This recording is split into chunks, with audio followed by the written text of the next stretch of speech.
Hello, everybody. Good evening. Welcome to the Evangelical Dark Web. Tonight we have a special guest, and I'm going to be doing a lot of controversial interviews. Hopefully, in the near future. I think last week we kind of already had one controversial interview.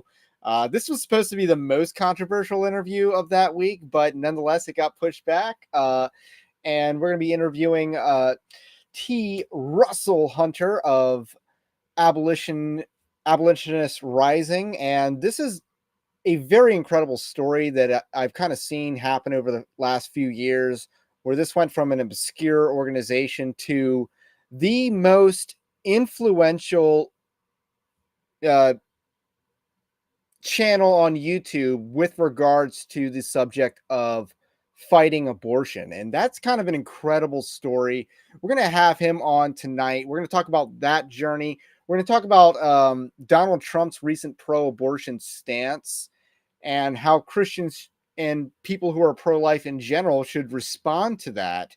And we're going to hear one side of this debate because our guest is pretty outspoken on the subject. So we're going to get his take on this debate, and feel free to ask questions. We're going to ask some questions as well. But first, I want to let you know Evangelical Dark Web is a Christian news gathering and commentary ministry. You can support our work over at evangelicaldarkweb.org/join. That'll be linked all in the description if you are new. Now, welcome our guest, Russell Hunter. Welcome to the show. How are you? I'm doing well. Doing well. Glad to be on here. I just recently watched your videos, so I've gone from like watching to being on. So I'm ready to go. Awesome. And I want to let you know you guys can smash that like button. That'll help with those magical YouTube algorithms. And, subscribe if you are new. That's the best thing you can do for a YouTube channel. But you probably know more about that than I do. So I got to ask, and, I'm just going to use the term pro-life broadly for a second. So, don't come at me. I know some people that come at me for far more nuancy things I won't come in real life. So just in general, pro-life is a pretty saturated market. There's a lot of people that do pro-life content, pro-life ministries. How exactly did you find a message that resonated and thus, became the most viewed channel on all of YouTube, by views, not necessarily by subscriptions, by subs, but by views? You have 16 million more than live action in less than half the time. So how did you carve out a niche that found an audience in an already saturated market? Well, I don't know if people would generally believe this, but it wasn't planned. I mean, it wasn't even something that we were thinking, oh, what we need to do is we need to actually have a presence on YouTube. We need to cultivate a YouTube following so we can, educate or agitate or, mobilize those folks. But how we ended up having a YouTube channel that people, I guess, watch is that we were going out to do street evangelism, street activism, just as that's just something that we do. The group that I'm involved with around here in Norman. And so we had a number of folks and myself and, at that point in time, the staff of Free the States. And we're just oh, there's an art walk this Friday in Norman, Oklahoma. Let's go out there. My signs are artsy. Let's go stand out there and talk to people, which, I've been doing for, over a decade. But this time, Sam Riley, the guy who does all of our video and editing, he was just kind of why don't we mic you up and I'll go on the other side of the street and just film it. And, we'll see, it's always good. Anytime you're going out and doing anything, you really should be filming if it's going to be possibly controversial, if someone's going to misrepresent you or something like that. Well, anyway, Sam gets back home and the next day he's he's watching the 3 or 4 hours of footage and he's just some of this is actually kind of hilarious because the pro-abortion people are just sort of clueless as to how to argue for their points. And so they just kind of keep, getting owned in all these clips, and he wasn't saying I was awesome, but he was just yeah, I could watch you talk to atheists and liberals and stuff on the streets for hours. It's just really kind of funny. And I was oh, good. And he said, what he did is he took a bunch of little minute-long things, and he put them on TikTok. First off is on TikTok, and I think within like a week or two, we had one TikTok that went up in like 9 million views or something. And it wasn't like crazy. It was just me talking to people. But um, yeah, it's bizarre. A guy, like a middle-aged white male, holding a sign that says abortion is murder, standing on the street talking to people about the gospel and abolishing abortion, and then it's somehow popular. Like it did not make sense. Like that like I've been standing on street corners holding signs, but it's always like, who's that lunatic with the sign? Like, ignore him. He's crazy. Like he's no.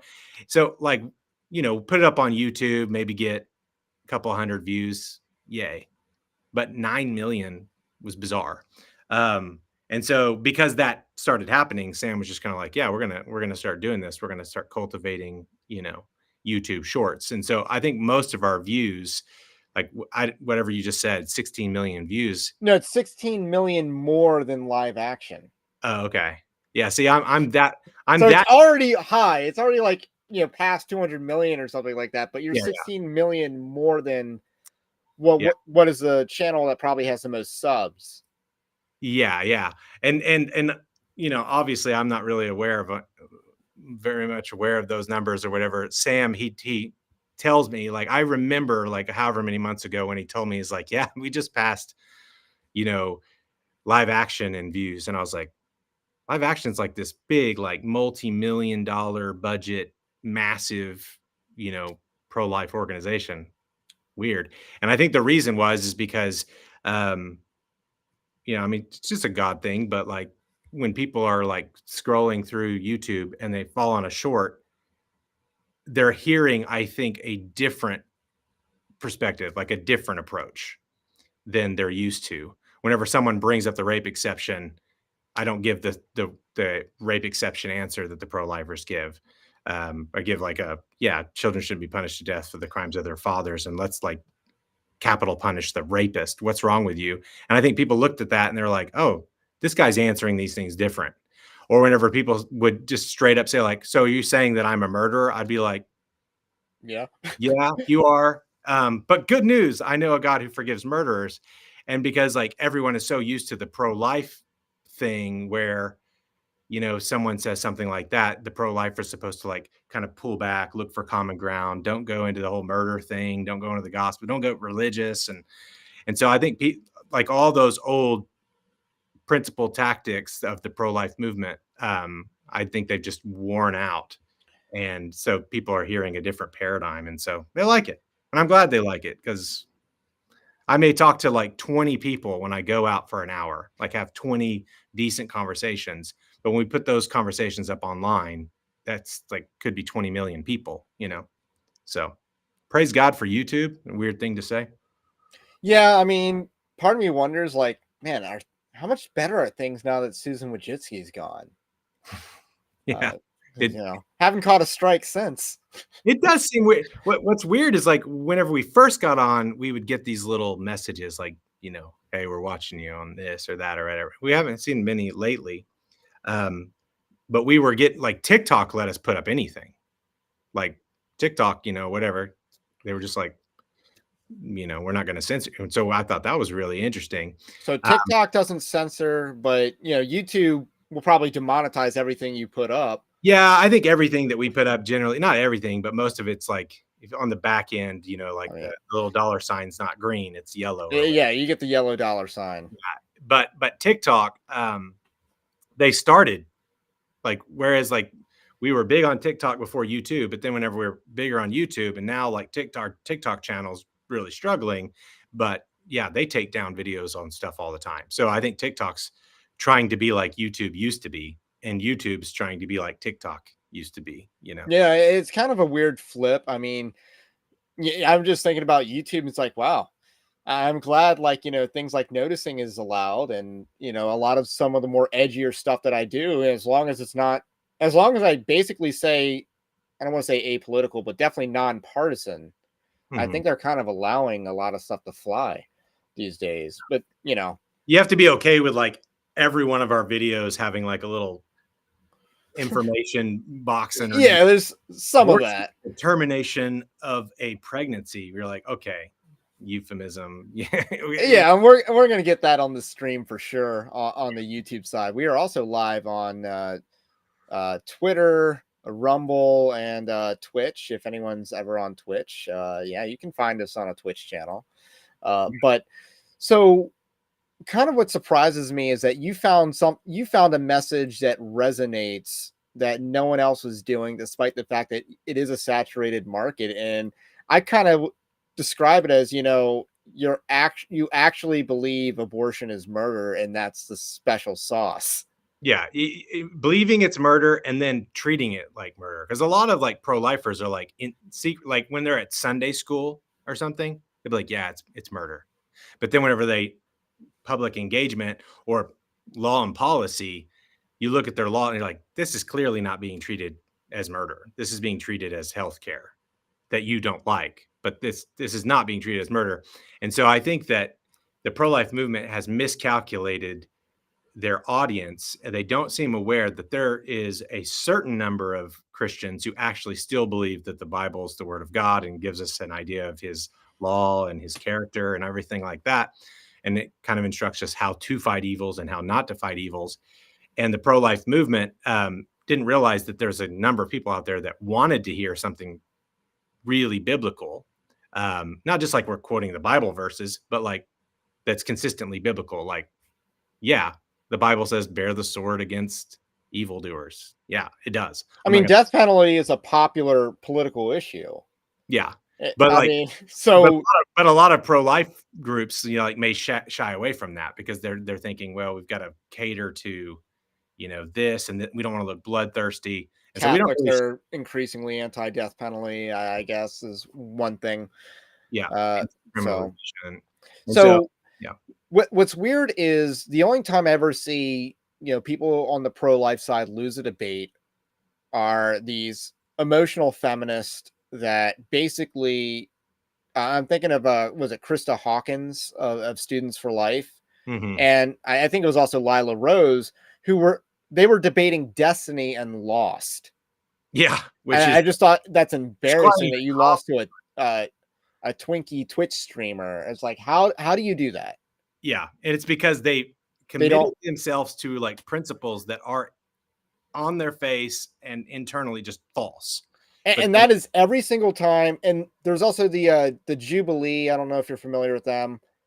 Last week we played a video of Jubilee. It was like the trans conservatives versus liberal trans, and it's like, yeah, it was exactly what you think when Blair White's representing conservatism.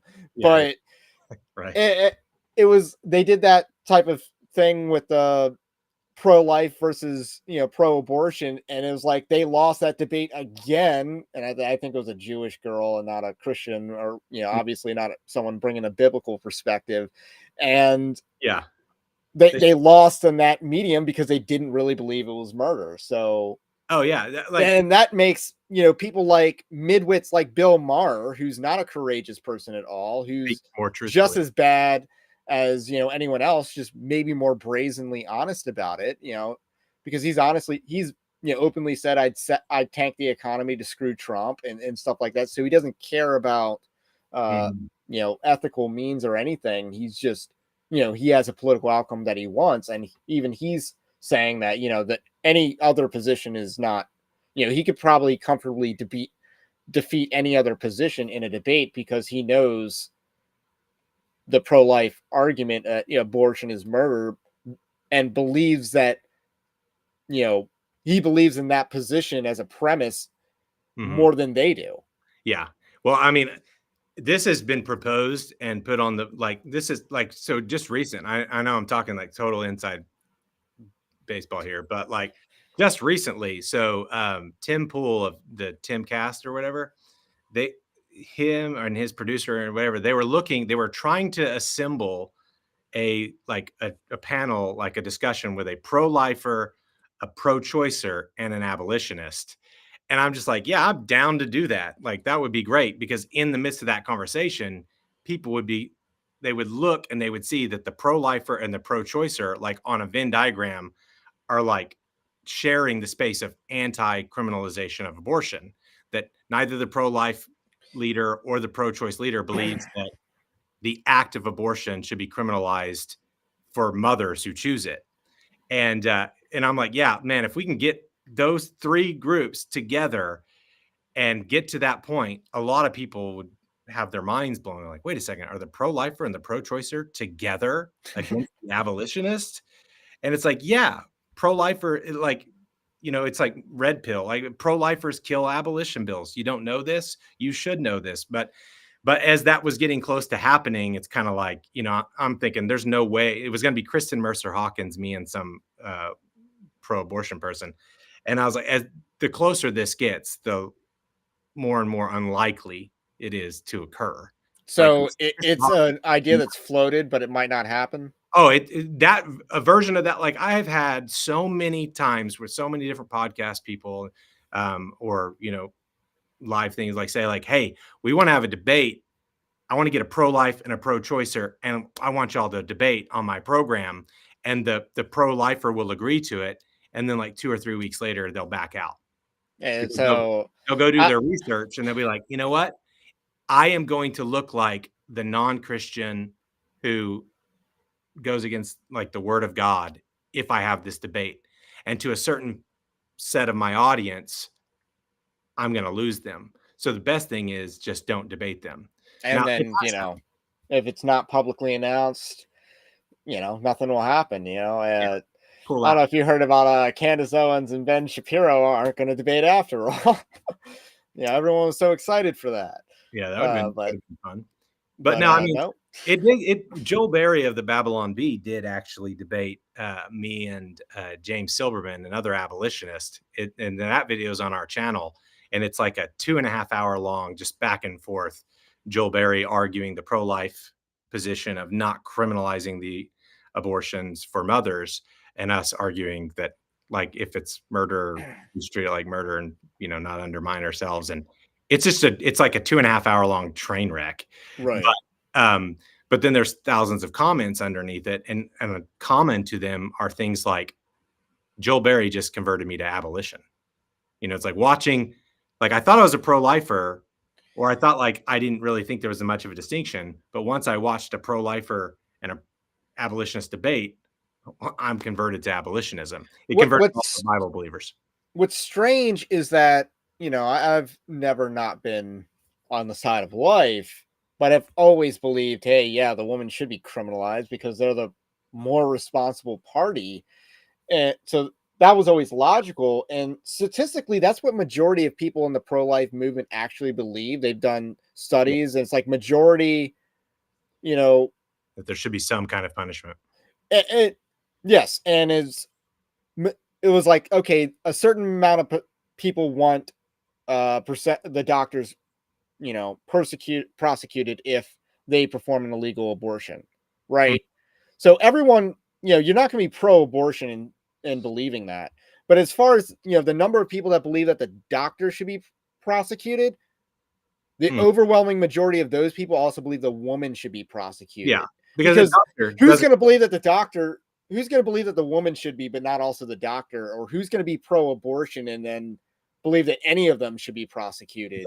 So statistically, it doesn't, there's only one there's a person that believes that the woman should be prosecuted. They're also going to believe that the doctor is going to be prosecuted. Then you're going to have the inconsistent people that are in the minority that believe, and it was more like a, 55-45, but that's still a majority of people actually believe that the mother should be prosecuted in the event of an illegal abortion, which I believe was how the question was worded in the survey. And I've covered that in the past. I just don't do a whole lot of, pro-abortion videos. Yeah. It usually comes up more in live streams in passing. And, there we go. Demonetized yellow $sign. Yeah. It's kind of what happens. And it's like, okay, I'm kind of disincentivized, but, I can write articles all day. There's no penalty for that. That I know of. I just think that, like, what you're saying is true. We still need to move a whole lot of people. Like, I think that there's been the leadership is the issue. The leadership is the issue. And then among the people who followed the leadership, even if they, like, sort of don't fully agree, like, they think the leaders are for criminalizing abortion, even if that meant, criminal sanctions for mothers. But there's still a lot of like softness and lack of clarity among the followers because of how they've been led. But they're very easy to persuade, like almost like minutes. Like it takes a minute or two to just ask Socratically, like, okay, do you think abortion's murder? Yes. Okay. Do you think that abortionists wake up in the morning and go out into the culture looking for babies to kill? No. Do you think that people bring the babies to them to kill them? Yes. Okay. Who is the principal cause of the death of that child?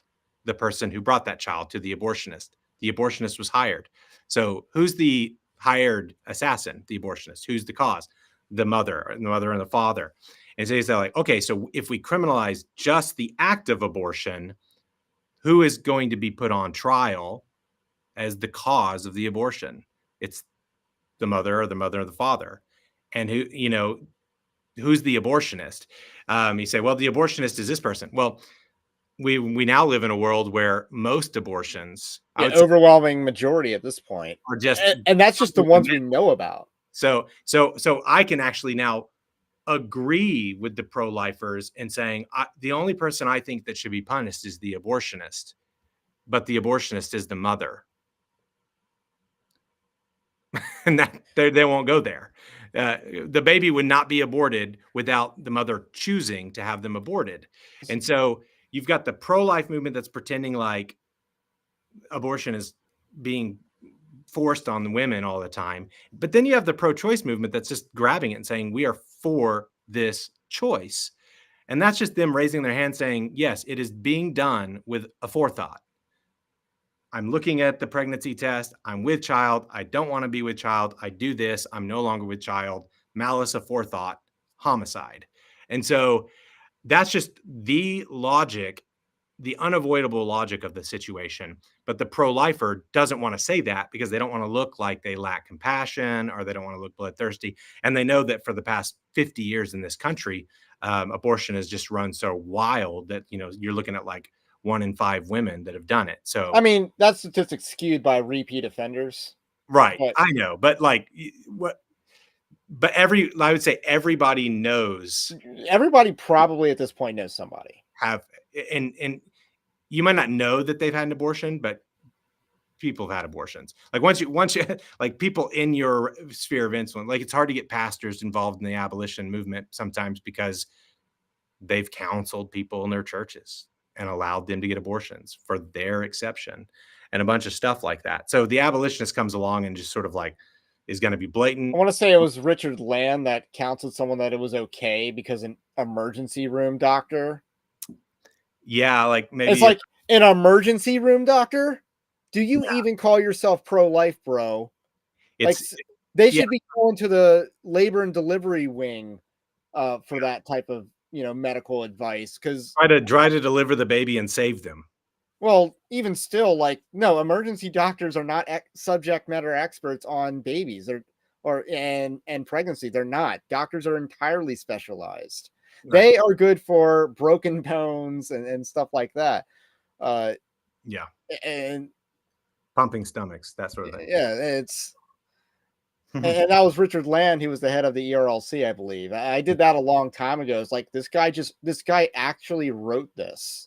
Well, no, a lot of these people like Richard Land or like Tom Coburn and like that are like pro-life heroes, when they have been pushed on certain situations, they've been like pretty okay with a lot of the exceptions. And because they've done that, they've got that blood on their hands of that council. So when we come along saying what we say, they're kind of stuck in this position where they don't want to condemn what they've done. But right, and Southern Baptist Convention is still very much what we just said, because the whole Brent Leatherwood's in charge of the messaging now, and he's just a liberal disaster. Yeah, no, but the ERLC of the Southern Baptist Convention is probably one of the most antagonistic anti-abortion or anti-abolition groups in the United States of America, and using their influence to keep the message of abolitionism going forward. Honestly, like they are constantly strawmanning, constantly working behind the scenes, and they use their power and the money that they get from Southern Baptist churches to basically go against abolitionism, and it spread. And a lot of people don't know that. Like they just do not. That's beyond their imagination. That Bruce So Leatherwood sounds exactly like Barack Obama when it comes to like abortion in the case of rape, incest, that sort of thing. So I want to get your take on this because my church works with a pregnancy crisis. Mhm. I don't know how secular or not it is at the moment. So they work with pregnancy crisis center. And then you got organizations like the Blaze that have like the preborn thing that they work with. They do the ultrasounds. Now, Mhm. the Blaze will boast at 80% success rate. And then Yeah, this pregnancy crisis center actually said it's not the guarantee that, you might think, it's not as effective as it was a few years ago. A lot of women are just doing it so they know how far along they are, so they know what treatment that they're going to get inside the clinic, so to speak. yeah. And So, most of what's your kind of read on the whole ultrasound ministry? And that's one of yeah. the only things that the Ethics and Religious Liberty Commission does that I might say is money well spent, because I just think everything else is useless, and I'm trying to give them some. Well, I'm trying to say, okay, consider at least this money wasn't wasted. consider this. Um, Everything that isn't abolition and everything that isn't like consistent with abolition, it needs to be assessed to whether it is a substitute for abolition. So if you're being put forward like, okay, our organization can put time, money, energy, resources into seeking to establish equal justice under the law for preborn babies, or because that's what we should do because we are an ethics and religious liberty group and we weigh in on public policy. Like we could do that and we could help abolish abortion, or we could support like these ultrasound buses and so on and so forth, so that we can say, look what we're doing. And then at the same time, they oppose abolition. So I think that you got to look at these things and like, is some good done? Of course. But is it being done as a substitute for what ought to be done so that you can justify the evil that you're actually doing, which is opposing abolition? So they oppose abolition, they oppose bills of abolition, they oppose abolitionist groups, organizations, rhetoric, projects, and all that sort of stuff. But then they support ultrasound buses so they can like pat themselves. We're not guilty. It's just like a way for them to justify their apathy, indifference, and lack of courage and conviction when it comes to passing just laws that God would like. So, um, I'm pretty wary about it as a substitute thing to make people feel better. But on top of that, a lot of the stats that you see from like crisis pregnancy centers, ultrasound buses, and all that kind of stuff are incredibly skewed, and you shouldn't use them at all. I've known people who've worked for crisis pregnancy centers who've become abolitionists and then turn around and said, "Yeah, and I now like I feel bad, but I need to admit that when the numbers that we had put forward as saves or changes, a lot of those were like people that were never going to abort their babies. Like you have a CPC that's connected to a large church. In that large church, um, people use that CPC as like free ultrasound, and they count those people as having chose life. Wow. Like I remember, whenever I first got involved, when I was convicted, I needed to do something about abortion, and I didn't really know what, and so I just kind of went and did the thing that everyone was doing. We were giving my wife and I giving to a CPC, and I was like, I'll go clean. I'll go clean. I'll be a nighttime janitor for the crisis pregnancy center. I'll clean the toilets and the exam rooms and all this kind of stuff. And not just to bag on them, but like it was pretty disillusioning in general how like there's an abortion mill on one side of town and then a CPC on the other side of town.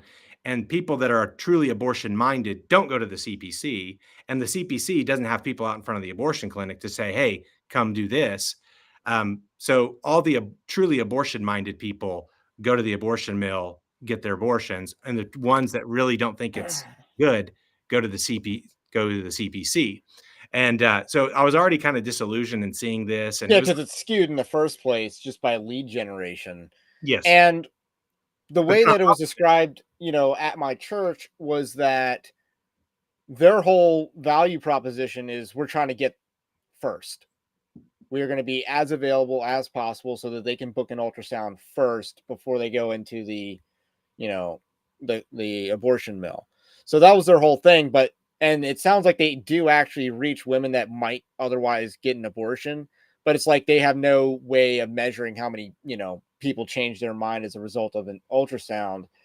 They basically just said, yeah, okay, 6 weeks, 8 weeks, okay, at least I know. So whether it's a pill or Mhm. the next stage, Yeah, and it's a lot more, it's cold blooded now. It's a lot like the ultrasounds. Maybe they would have worked when it was novel technology, but you can, you even can look at buy these a things you can side. buy a Doppler machine to get the heartbeat on, on Amazon. It's not that expensive. Yeah, yeah. Here's the fact of the matter, and so like in Oklahoma, back when we passed a law saying before an abortion is performed, you have to tell the person, "Would you like an ultrasound?" Like that was like a law that was passed. So Uh, edgy. um, the abortion numbers went up from the year that passed to the next year, and from that, and that was back in like 2007. Like 14, right? It's not, Oh, yeah, oh, even earlier. yeah. No, it may have been 2000. I mean, I don't hold me to any numbers. I'm not a numbers guy, but I, like, I remember when those types of laws were okay. Now you have to bury it afterwards, and yeah, then it's now like you it's have okay to murder to. your baby after you've looked at an ultrasound, or the abortionist themselves is required to do the ultrasound and show you something, which they could show you anything, But like, um, when you look at the numbers, and after about 5 years of that ultrasound law being in place, and you look at there's still like in Oklahoma 5,000 abortions a year or whatever. I actually had the opportunity to go and talk to the guy who passed that ultrasound law, and his name was Senator Randy Brogdon. And I said, he blood, sweat, tears, took persecution for passing this thing. His motives were right and all this kind of stuff. But once he realized that the 20,000 abortions, or or however many thousands of abortions had happened since he passed that law, were all carried out in accordance with his law. Like, his law said you can murder babies in the state of Oklahoma so long as you do this. And every single abortion in the state of Oklahoma was in accordance with what he thought was a good way to stop them. And the numbers hadn't decreased. It broke him. It hit him like a ton of bricks. He's like, oh my gosh, I would have used my time and energy as a senator to try to abolish abortion, but I didn't even think about that. I just thought ultrasound, because that's the legislation that the pro-life lobbyists were giving to them, and that would get them, the CPC banquet invitations and all that kind of stuff. But a lot of this, I mean, I don't assess. There is a way to assess these things pragmatically. Like, you can show that in states where they passed laws to like shut down abortion mills, abortion pills increase, by 5 times and stuff like that. And you can show pragmatically how none of these laws actually do hurt abortion. But principally, you can get to the reason as to why. It's because it's like in Ecclesiastes like 8:11, it says like, when the laws against murder are not enacted swiftly, the hearts of the children of men run to do evil. And so all of this lawmaking, look at an ultrasound first, have this waiting period first, read this pamphlet first. All this stuff is just making us even more guilty. And it's telling people this isn't murder.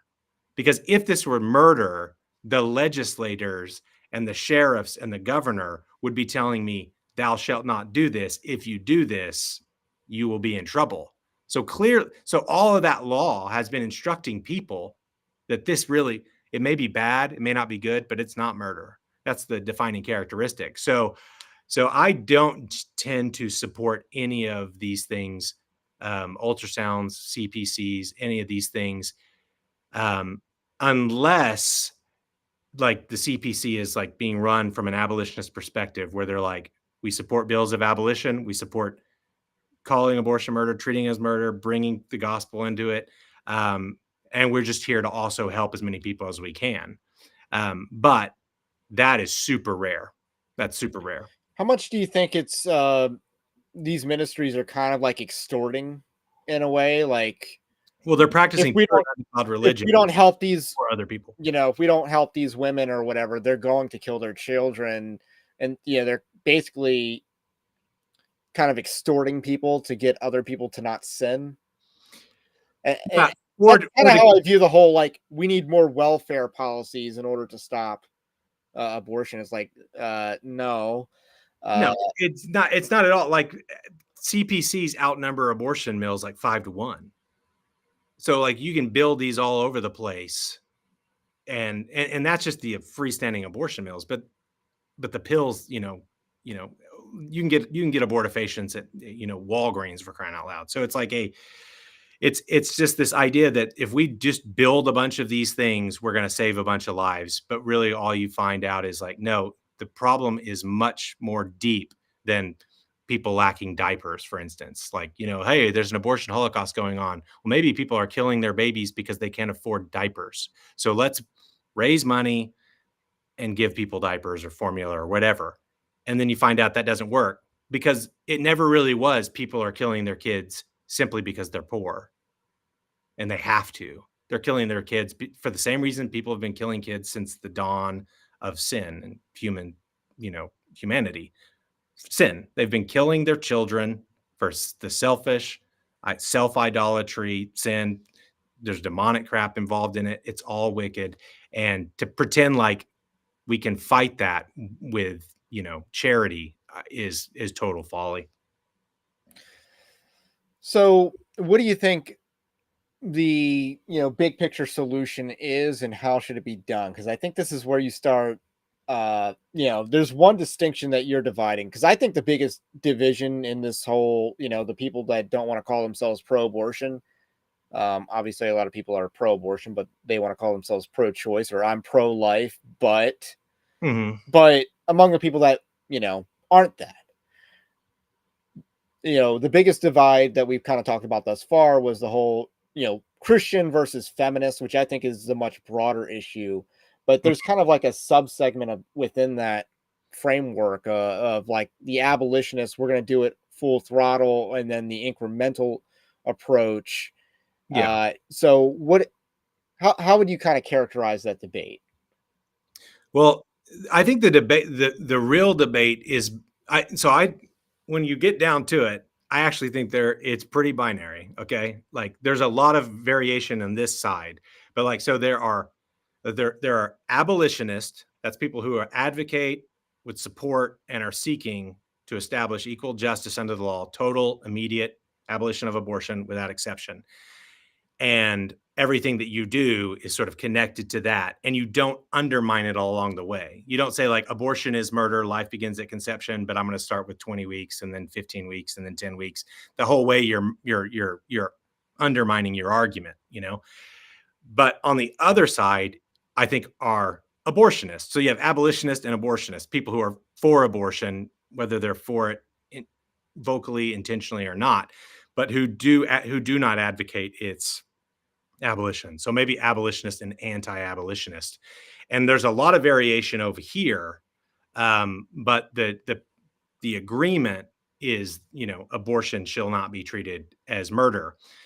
What happens is this side becomes focused on regulating abortion, and this side, abolish, regulate.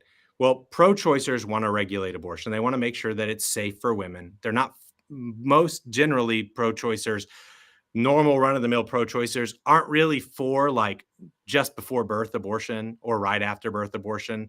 They will argue for something like viability. Like, okay, I get that it's pretty bad if you're like ripping a baby up that could live on its own outside of the womb, but they're going to be in the womb for another month or two. I'm not for that. So the pro-choicer in that instant is for regulating abortion, making it safe, keeping it clean, making sure the people that are doing it do it well. And they say that they want it to be safe and legal, and they want it to be more rare. Now, there are people over there that, they're just straight demonic nuts that want abortion to be On rare. demand, common, Yeah, like the and no stigma. But I'm talking about like just the regular pro-choice person. And so that pro-choice person has that view, and they don't think that women should be criminalized for committing the act. Well, the pro-lifer, when you look at it and you look at all their legislation and all their approach and all their rhetoric, they too want to make abortion safe for mothers. And so a lot of their language is a lot of their legislative language is written about like, we have to do this thing to make abortion safe. They're doing that instead of abortion shouldn't be safe to murder people, and we should only be focused on protecting these babies. They just don't do it at viability. They do it at things like pain capability, possession of a beating heart, and they kind of regulate it all the way down. And they may say that eventually I want to get to the point where we've totally abolished it. They may say that. But whenever we've gotten to the point where, like, you live in a state like Oklahoma, where you have a bill to totally abolish abortion as murder, and it's being put forward before a Republican pro-life supermajority in the Senate, supermajority in the House, pro-life governor, and in that state where you could abolish abortion, they don't. You're like, why don't you? And then the truth comes out. They don't really believe it should be criminalized. They don't really believe it's murder. They don't. Yeah, they believe it's murder, but it's a permissible murder. Like, it's a justifiable homicide. Like, and it's because they're ageist. They're looking at the preborn human being, and they're not applying the golden rule. They're not saying that this preborn human being is every bit as much an image bearer of God, and their murder is prohibited because of that, as me. They can't wrap their minds around that.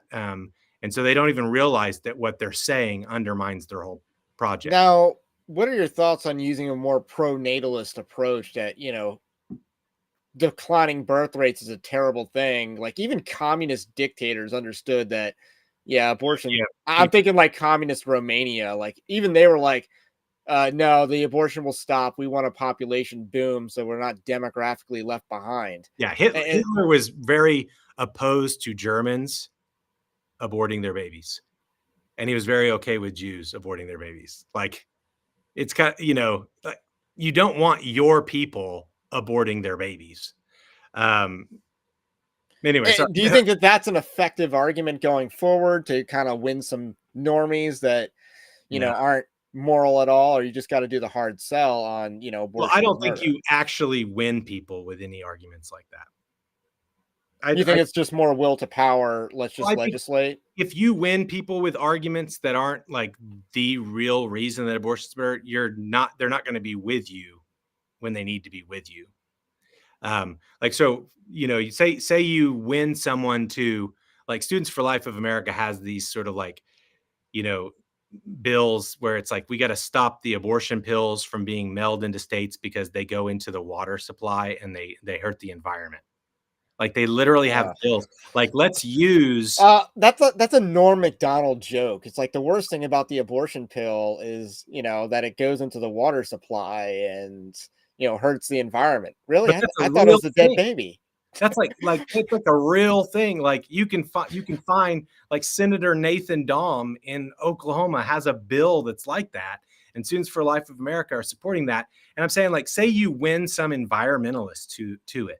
Say you get some like earth worshiping environmentalists to join the cause against abortion because you can show that abortion pills are killing the water. Well, then the abortion industry is like, we've come up with a way of making these zero carbon emissions from abortion, like zero pollution from abortion. Then what you gained that person is gone, and you've lost them.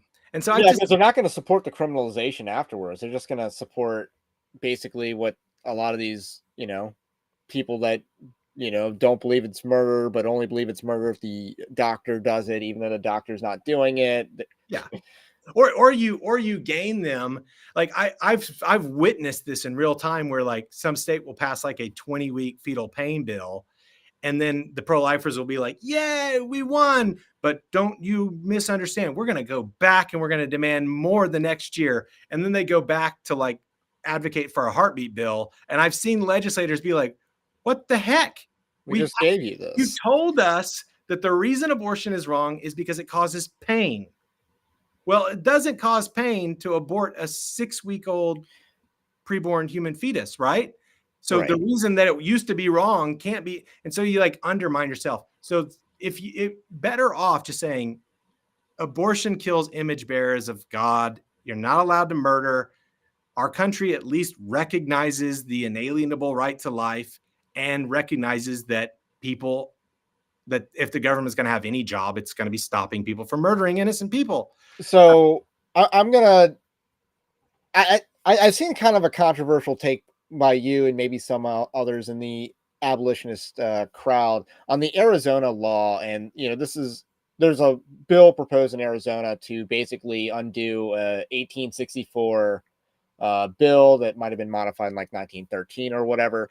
Yeah. But Donald Trump is pro-abortion now, so he was supporting the repealing of that old law. Carrie Lake is pro-abortion now. Shocker that the liberal lady that loves drag queens and transvestites also is pro-abortion. None of this is at all surprising. We're from Lake, but yeah. And then, but a lot of people are saying we shouldn't be defending that law from repeal. Yeah, I think, is that your position, or are you just familiar with that position? Yeah, no, I would say that. So, for instance, in Arizona, you have the options here. The legislature, the governors, the activists, they can, in the midst of this discussion about upholding this law or repealing this law, they can use their platforms to say, listen, abortion should be abolished as murder. The laws against murder should be applied equally to all people. This 1864 law is actually an unjust law. Like, I get that the pro-aborts don't like it. The pro-choicers, the liberals, are flipping out and they're losing their minds. But it is actually an unjust, wicked decree. It's like insane. Like, what makes it insane or unjust, specifically for the audience? So if you abort a baby, like if you take some instruments and you crush up a little baby and into pulp and then burn their body, you could face 2 to 5 years. Like less than what you would get for like stomping on a bald eagle egg. Like, so, I mean, it's so, and on top of that, it's only for specific abortion doctors working like in abortion mills, like abortion clinics, right? It's not abortion. It's not the act. It's not a law saying the act of abortion is homicide. Anyone who homicides a preborn human with abortion. It's more of a clinical law, is what you're saying. It's a regulation. It's like, hey, this is something that we don't want in this territory back, in Arizona. We don't want this in a territory. We passed this law, to stop abortion doctors, because there've always been like people that are willing to do this, to lie in wait to shed innocent blood. So, but the question comes up. So, like, okay, but this Roe v. Wade's repealed. This law goes back into effect. The Arizona Supreme Court says that we're going to uphold this. Yes, this is on the books. And then the Senate in Arizona quickly rushes to, repeal it, and send it. They're white knight male feminists coming in to the rescue. Yeah. And some of the people that voted to repeal that law cited Students for Life of America literature. Like, they're like, look at this literature from SFLA actually says that most people want. Now, are those the dumb Republicans, or are those the Democrats that are like dumb Republicans? Okay. Yeah. Sometimes the savvy liberal will be like, I caught you in your own nonsense. But this is like a pro-life Republican who's like, I'm going to vote to repeal this because what I think is better is a 15-week ban. And if we repeal this, then we can move on to passing this 15-week ban. And this 15-week ban is what the people really want. See, Students for Life of America says this is what people want. So yes, we want 99% of abortions still legal. Yeah, it's all smoke and mirrors. People that don't even know that most abortions happen before 15 weeks, and that's a long time to be pregnant. As a long time to be pregnant, and also the abortions that happen after 15 weeks are generally because of like severe fetal abnormality or delay, just stuff like. And when you pass a law saying, here in our state, like, you only get like 100 days to decide to abort your baby. Well, people just make that decision more quickly. It doesn't actually do anything. But then the pro-lifers can say this will save X number of lives and they make it. But the whole thing at the end of the day is substitute for doing what they ought to do and what they can do. Like if you have the votes to pass a 15-week abortion ban, you're close to having the votes to passing abortion as murder, because you can go all the way. You can go through each of those people that voted yes for like a 15-week ban, and they're all going to tell you, I did want more. I know this isn't everything, but I want more. Like, you all said you wanted more. So you could have lying. Like, you could have done more. And then they'll say things like, well, we might have lost this vote or that vote. Well, in that case, you need to be like trying to change those votes.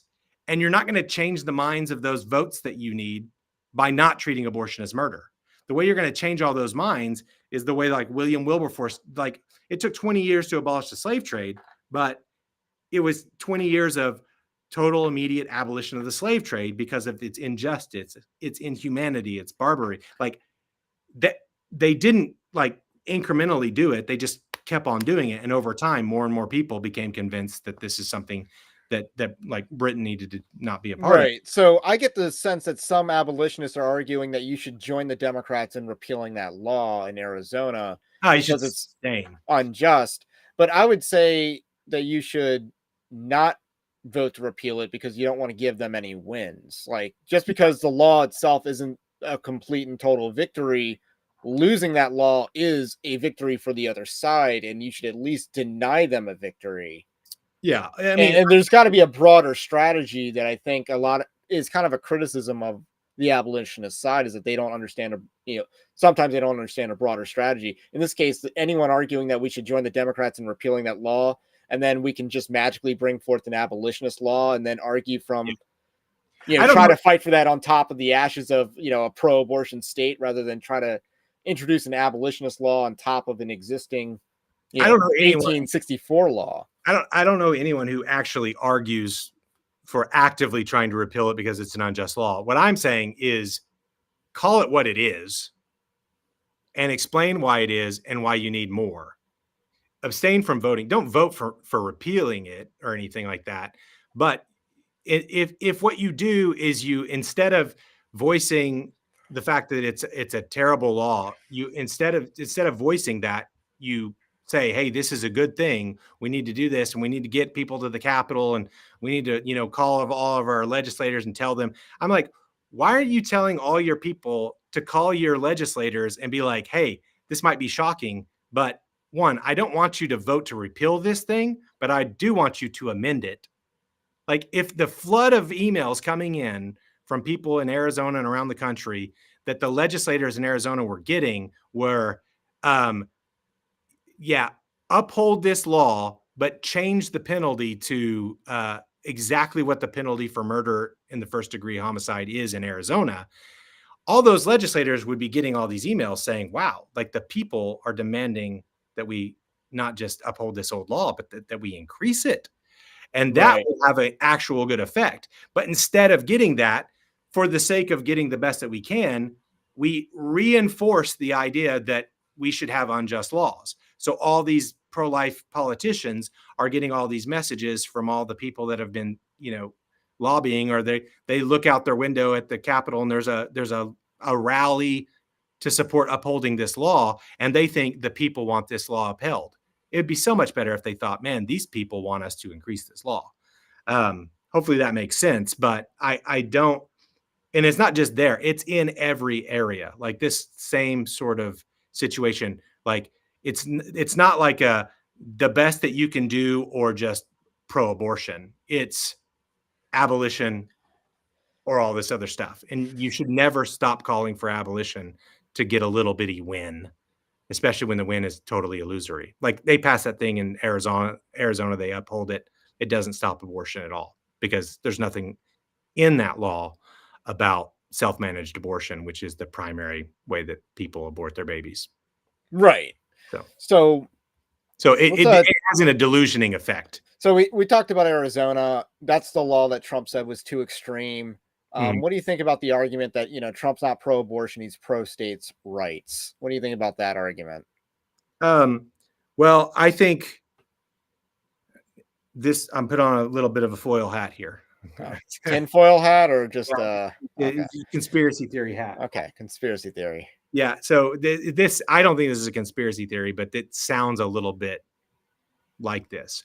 I think that you had growing sentiment in the United States of America that was the Supreme Court is dead wrong in Roe v. Wade. They've made an unjust, unconstitutional ruling, and states should practice nullification and abolish abortion within their borders in disobedience and ignoring Roe. That idea was growing in our culture to where so you've got 10, 15 states putting forward bills of abolition that literally have in the language, and we're going to abolish abortion within our borders, even if the Supreme Court says we can't, right? So that was a growing sentiment. Another growing sentiment is just like the abolitionist movement is growing, and the number of people even on the pro-life side that are just like sick and tired of it, and they're like, no, let's just abolish this. It's all growing, and you could have this, fever pitch moment to where, yeah, some state somewhere abolishes abortion in defiance of the Supreme Court. Well, just about the time that that's happening and the time that abortion pills are easily accessible and flowing in, like, that's when the Supreme Court comes along, turns it back to the states, giving the pro-life movement a big win because they've been trying to repeal Roe v. Wade from the beginning. That's like their big focus, abort Roe v. Wade.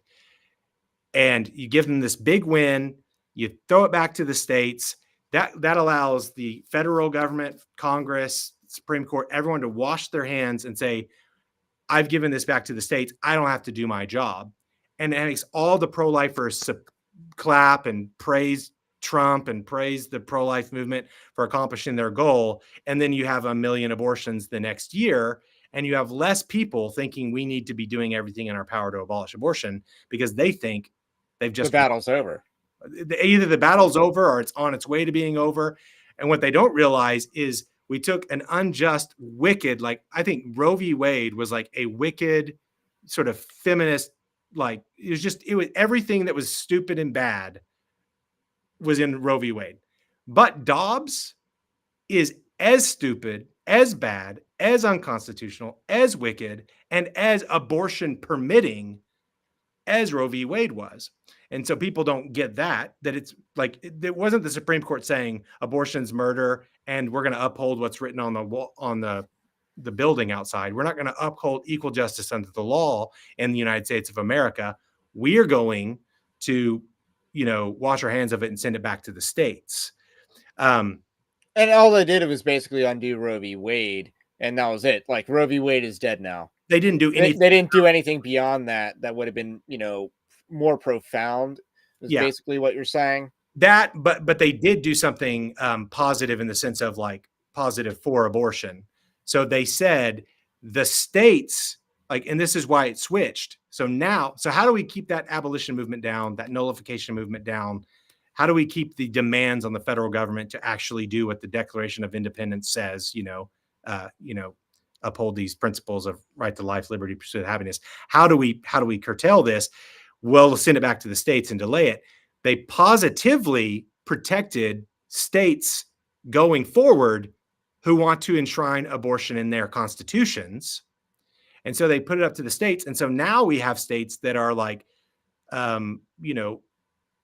shoring up abortion rights within their borders, and the federal government can't do anything about it. Because if say some presidential candidate were to come along and actually run on a platform of abolishing abortion federally, like that was part of their platform. Yeah, so many Republicans are like, it's a state's issue. They would be being told, Dobbs, say in this period and over the next 10 years, some states did abolish abortions while other states, enshrined it in their constitutions and made it even legal to 2 months after birth or something like that. Because Dobbs says this issue is up to the states and you're allowed to do whatever. Well, the federal government's not going to tell a state that they're not allowed to legalize child sacrifice. That's just not what the federal government's supposed to do or whatever. Well, if a bunch of Christians started going to, say, California or Maryland or something like that and demanding abortion be abolished there, what do you think the people in that state would be citing as their justification for not abolishing abortion? You can't tell us to abolish abortion in this state because Dobbs. So Dobbs would be their bulwark. It would be their defense as to why they have the right. Like, say half the country goes to abolition, and you have half the states abortion, half the states abolition, and it becomes a big, big federal issue. All those pro-abortion states are going to be justifying every bit of what they're doing. Well, it seems like Dobbs could have been a positive force, but these Republican governors, and not necessarily the governors, the legislatures past and present, and the attorney generals, they were just quick to say, no, these laws have no impact on the woman that actually Oh gets yeah, the abortion. the whole And we're not going to start treating it like homicide anyway. And I feel like that's a major issue. And now, even though it's a state's issue, you know, I guess that's my issue, is like we're treating it like a state's issue. And now we're saying that state went too far, or yeah, it's the way these states need to, you know, get within reason. Yeah, look at Donald Trump. He's like, I want to send this back to the states and let the states decide. I think everybody is going to like that. And then Arizona, Georgia, too, with the IVF. Florida, in any state. Or is it Alabama? I forget. Alabama. That was Alabama. Okay. Then Trump's like, oh, we'll deal with that. We'll fix that. Yeah. Trump has always been about states' rights until a state, you know, goes too far to the right. Oh, Georgia, you can't reopen. Yeah. And I have a tough time. Like, how do you think Christians should navigate the Trump question in 2024? Yeah, this is like where you're hot, I guess, in terms of. Well, I mean, I'm hot, but I'm not. I'm actually not delusional. Like, I don't think that we have the power at this point to do what I would suggest. But which is the nullification thing, or well, that was in general nullification back then. But like in regard to like Trump, the GOP, just the political system, the whole thing is so broken, so messed up that, you know, what I think would be a beautiful thing that would bear much fruit and would lead to the abolition of abortion more quickly would be, and I know that some of your viewers aren't going to like this. A lot of people don't like when I say this, but I don't think I can pull this off now, but I'm darn going to try. Like if Trump lost the election, like Trump lost the election to Joe Biden, which it's like losing an election to like a zombie. Like he did it once. Yeah, he's done it once, right? But like, say he lost the election and all the eggheads and pollsters and campaign managers and savvy, worldly wise people got down into it, and they realized that like 5 points were lost because hardcore anti-abortion people chose to punish Trump and punish the Republican Party for being moderate on abortion. Like they literally looked at it and said, we lost because we told the abolitionists to calm down and to put this issue on the back burner. And we told the American people that it's more. Not only did they try to do that, but put it on the back burner while we're trying to knife them in state level level battles. Oh yeah. Put it on the back burner and also talk crap about them. Like, you know, let's tell the Republican Party that abortion should not be abolished, and anyone who's trying to abolish it, even curtail it at like 6 weeks or 50, they're bad. Like if he lost because of that, what would end up happening is moving forward, the Republican Party, in order to win, would start putting forward candidates that supported the establishment of equal justice for preborn children. But they're never going to put forward candidates like that if they can win, if they can get all of the votes from all the hardcore anti-abortion people, even if they go pro-abortion. They're going to think that that's the way to win, and so they're going to keep on doing it. And so I don't think that the abolition movement's big enough to have this effect. I don't think if Trump loses, they're going to look at it and they're going to go like, oh, you know why we lost? Because we weren't abolitionists. I don't think we're there yet, but we need to get there. And until we're there, we're not going to be able to actually gain any ground. I mean, historically speaking, Mitt Romney ran a pro-abortion campaign. John McCain was pro-abortion. Mm-hmm. They both lost. Donald Trump in 2016 famously said in April of 2015, I believe, there should be 2016, that there should be some kind of punishment. Yeah, even though he backpedaled on that, He still said it. And then he said on national television that he was going to appoint the justices that overturn Roe.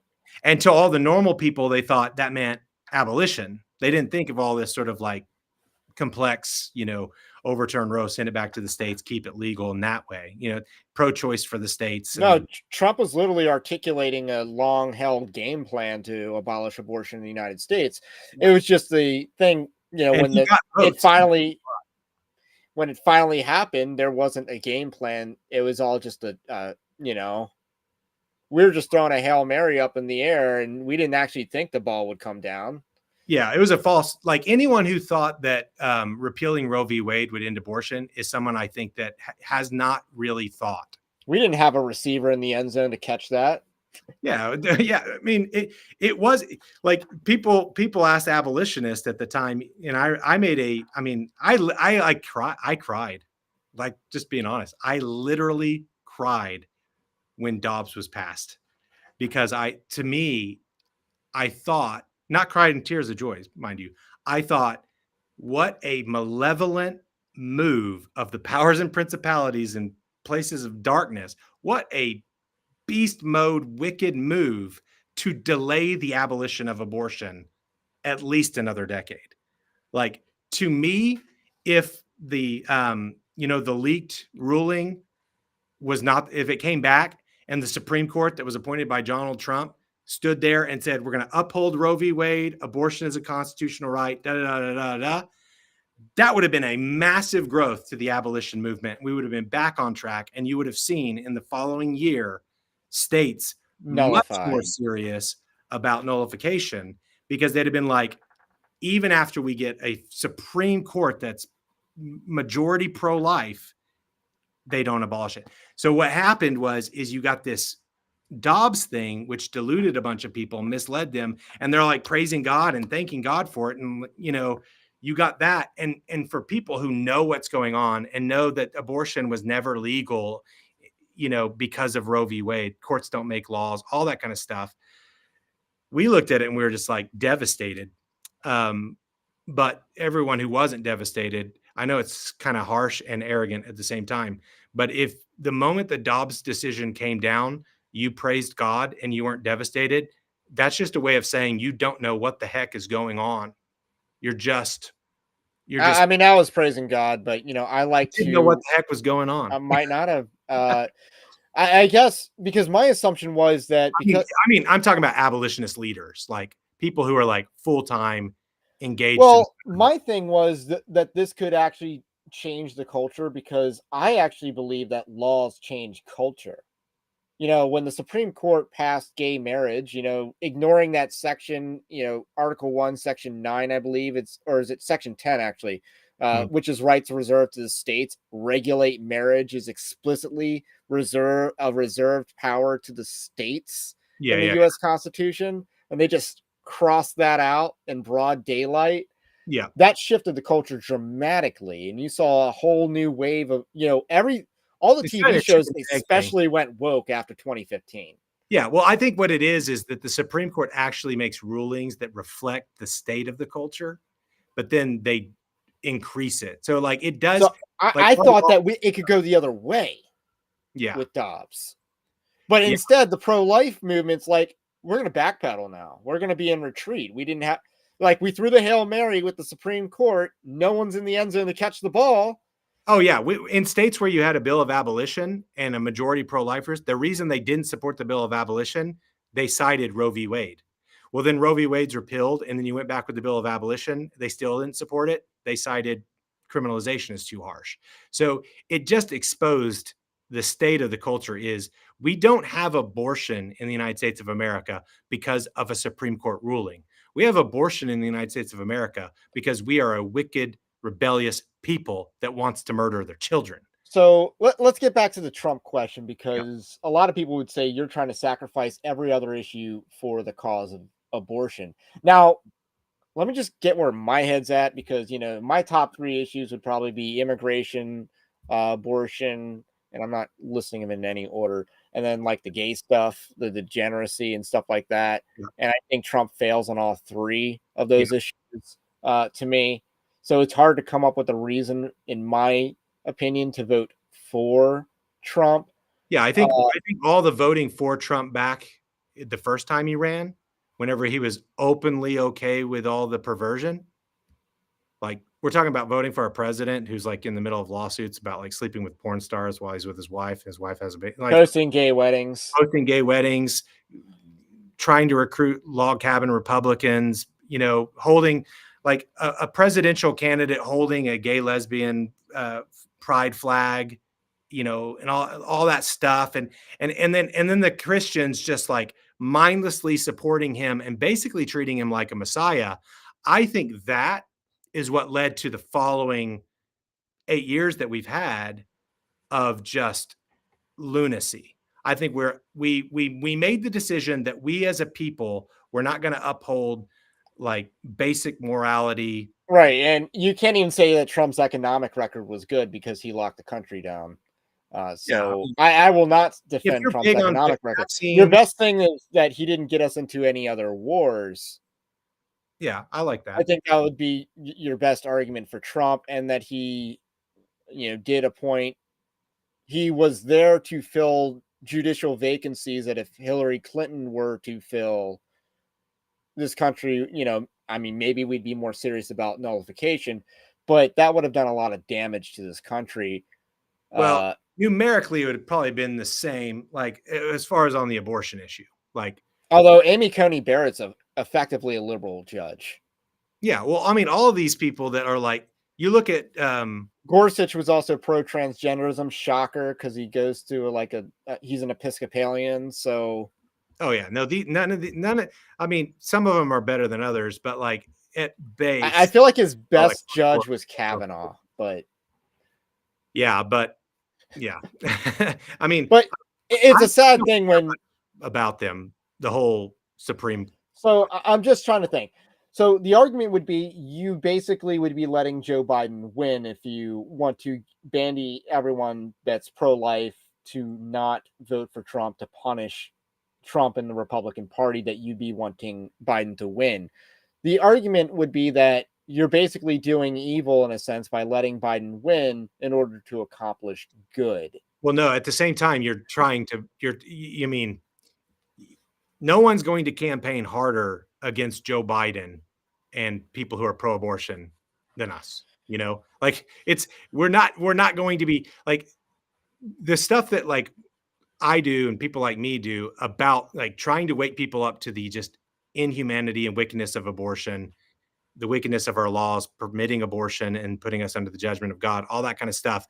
That's going to have the effect of converting people, and it's going to cause Biden to lose votes. Like we're going to cause Biden to lose more votes than we're going to cause Trump to lose votes, because we're not going to undo 50 years of this sort of like political machine indoctrination where, Vote red to save America. You're yeah, saying you're not going to every be able to undo that.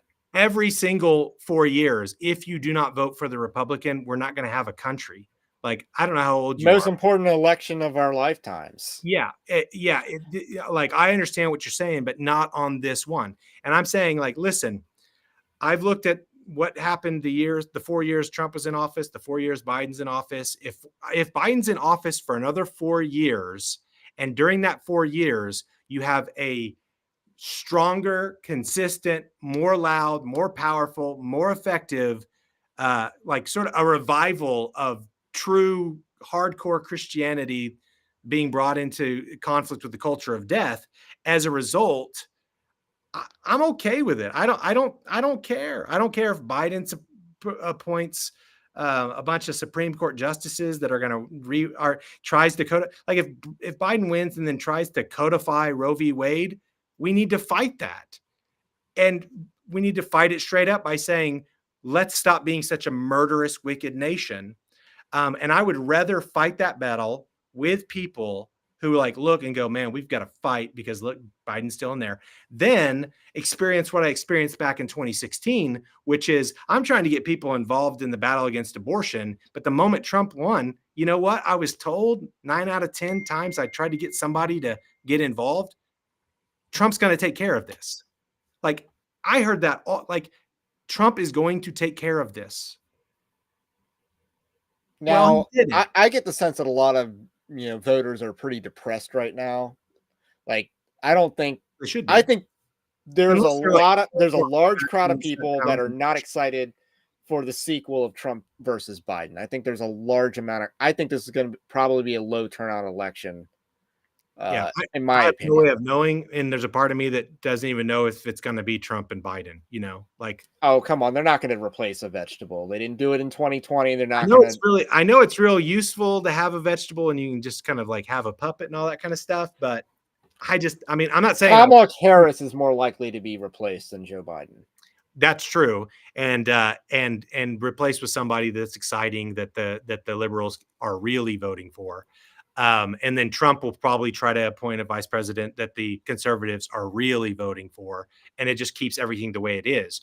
But where I understand my view is not popular and people don't like it, but imagine if we did what I'm suggesting we did back with Mitt Romney. So back when Mitt Romney started running pro-abortion commercials in swing states, say there was a massive uproar, and when it came down for that election to happen, Mitt Romney took like 30% of the vote, I and they mean, were he got crushed already. like, he Like, got the crushed. guy did so bad that against an unpopular Obama, the only and you got to keep in mind how bad McCain did Yeah, in 2008. He won back one state that McCain lost.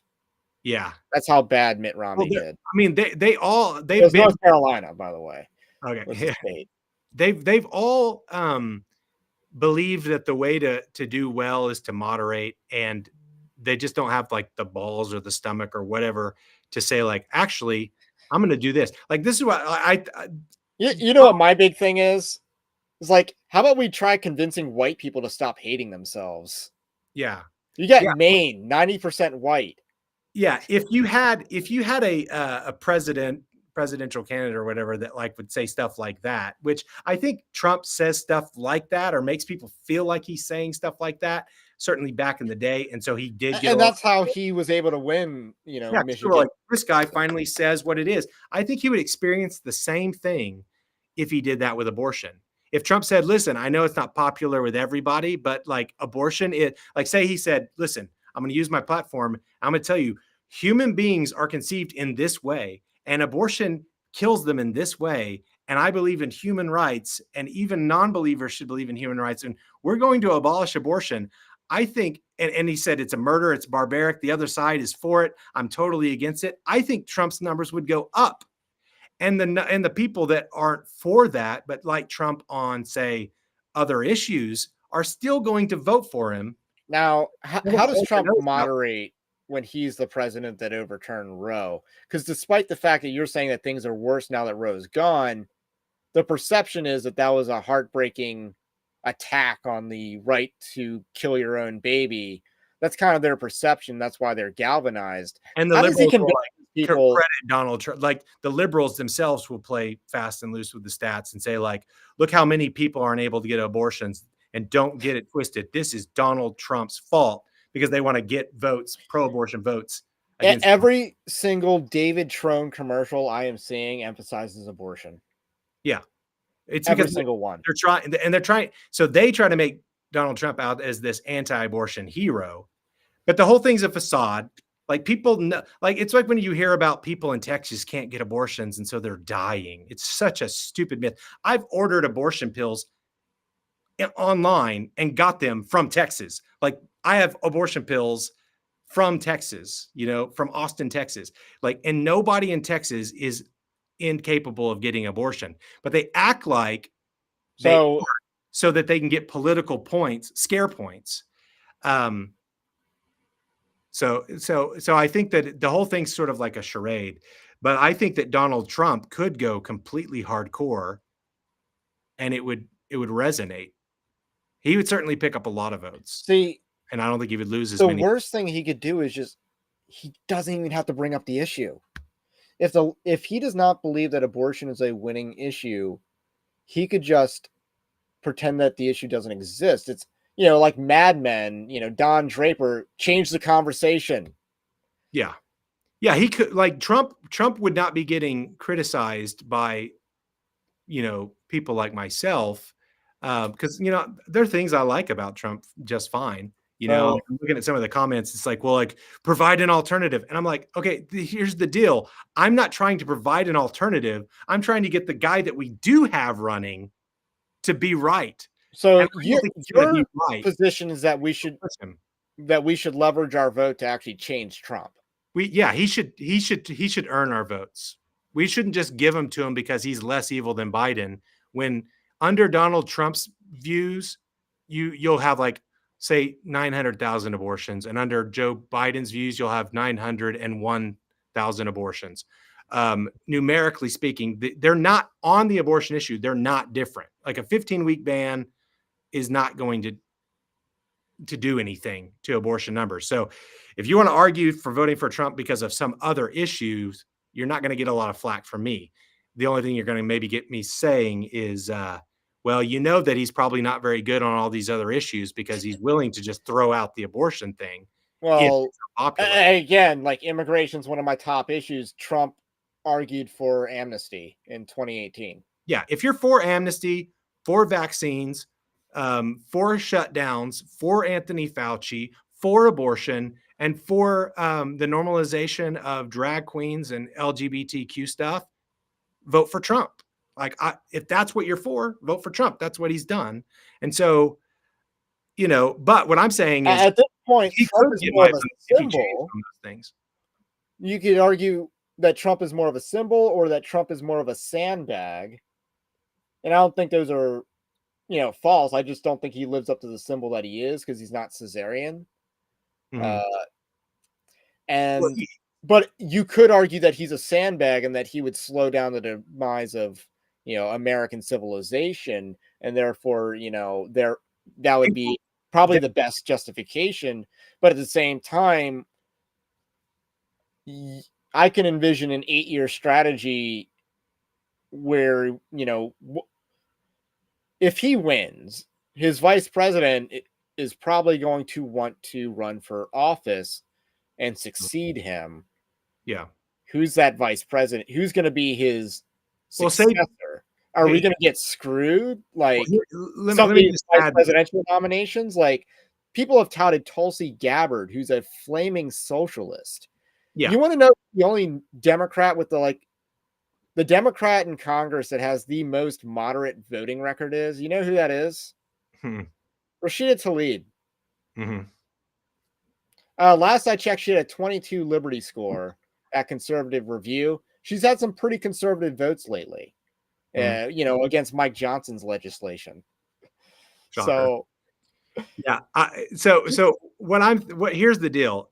I'm sure Tulsi Gabbard's voting record was way worse On, because people think that Kirsten Sinema was a moderate. It's like, no, her yeah, voting record was terrible. I really want to talk about, like, the sandbag or he's like slow Okay. to decay, because the thing is like, say Donald Trump wins and he thinks that he won because he moderated abortion and because he opposed, like, states doing things about abortion, and he used his Oval Office or his oral office, his platform.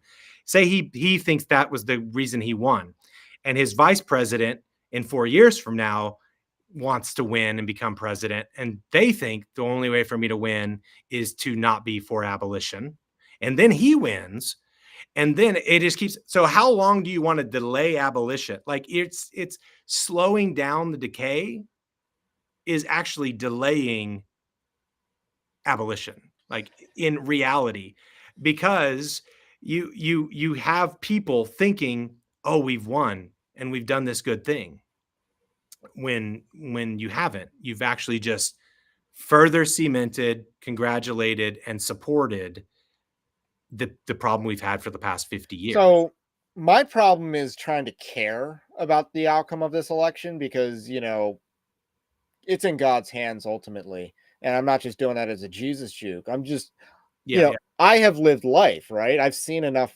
Republican losses. It was a good thing that McCain lost. It was a good thing that uh, Mitt Romney lost. I would also say it was a good thing that Trump won in 2016. Yeah, well, the only thing is, back whenever Trump and Hillary were running, I I could see a sort of, resurgence of, okay, like, if Hillary beats Trump, it was going to be very easy, at least for me at that time, focusing on states, abolition, nullification bills.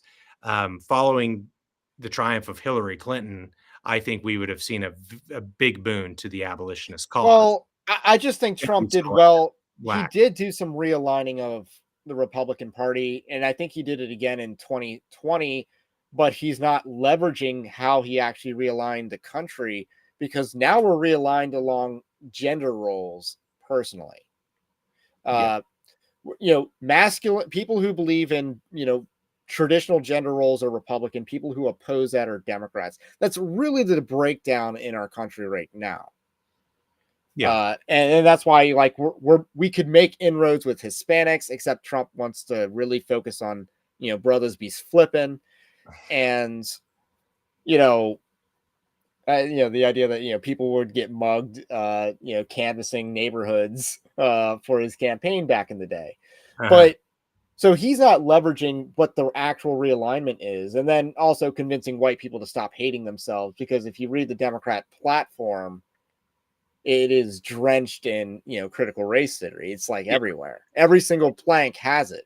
When would you say that critical race theory and all the woke nonsense and all the gender dysphoria and stuff sort of became just went from like here to here? Like when do you think It was culture? in the Democrat platform in 2012, So it's during where they talk about grooming kids. That's in the 2012 Democrat platform. so you think in 20, because like like me living from 2012 to sort of 2016, I'm like, I see a lot of bad things happening. Right. It seems like we just completely lose our minds. Like the culture just goes insane in like 2020, 2021. Like just you have like this period, you have all that Black Lives Matter stuff, you have all that Me Too stuff. Like you have Me Too, Black Lives Matter, crazy, all this chaos and everything's going nuts. And it's just like our culture has gone insane. And now we don't know what women are and all that kind of thing. And I'm like, okay, we always blame this insane decline on liberals. But what if this insane decline is also on us because we compromise truth? Right. It follows from like Christian. So like Christians, like before there were safe spaces on college campuses, churches were probably safe spaces. Before there was like critical race theory, just nonsense in our kids' television shows, you're probably hearing it in pulpits. So I think that a lot of this sort of decay in culture is downstream from the state of the church. Biblical speaking, like you look at all the moral decay and all the darkness, you're supposed to say, where is the salt? Where is the light?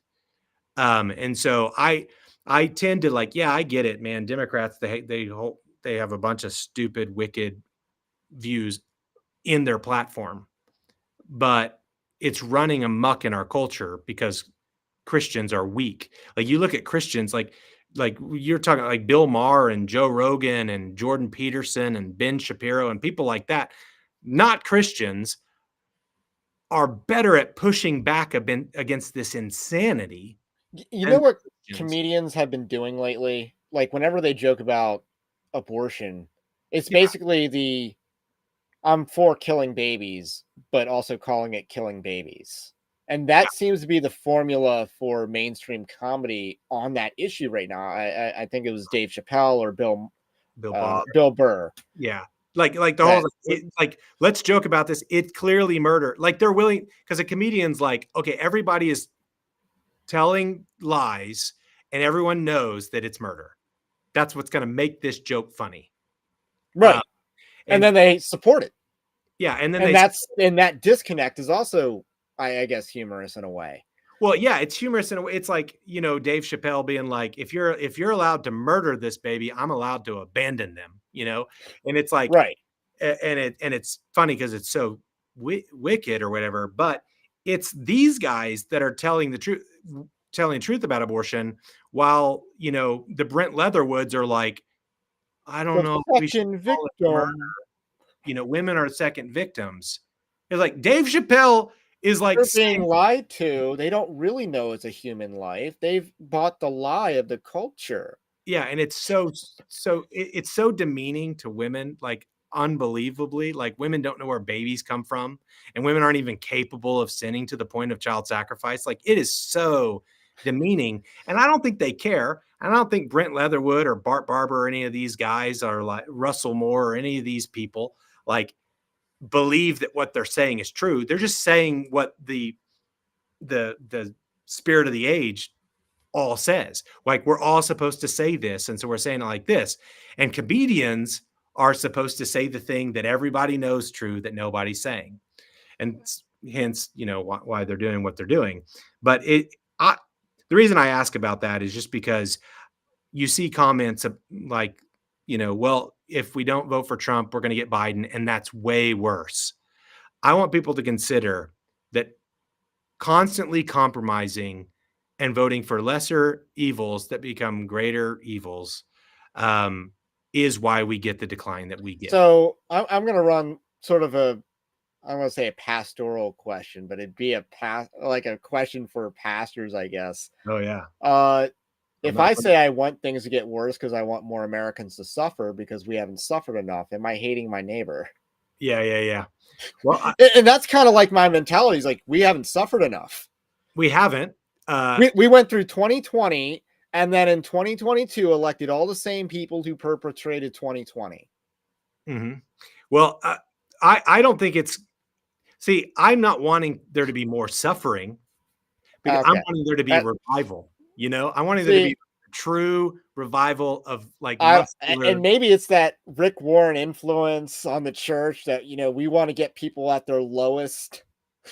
Yeah. And if you cause more people to be at their lowest, there's going to be a revival.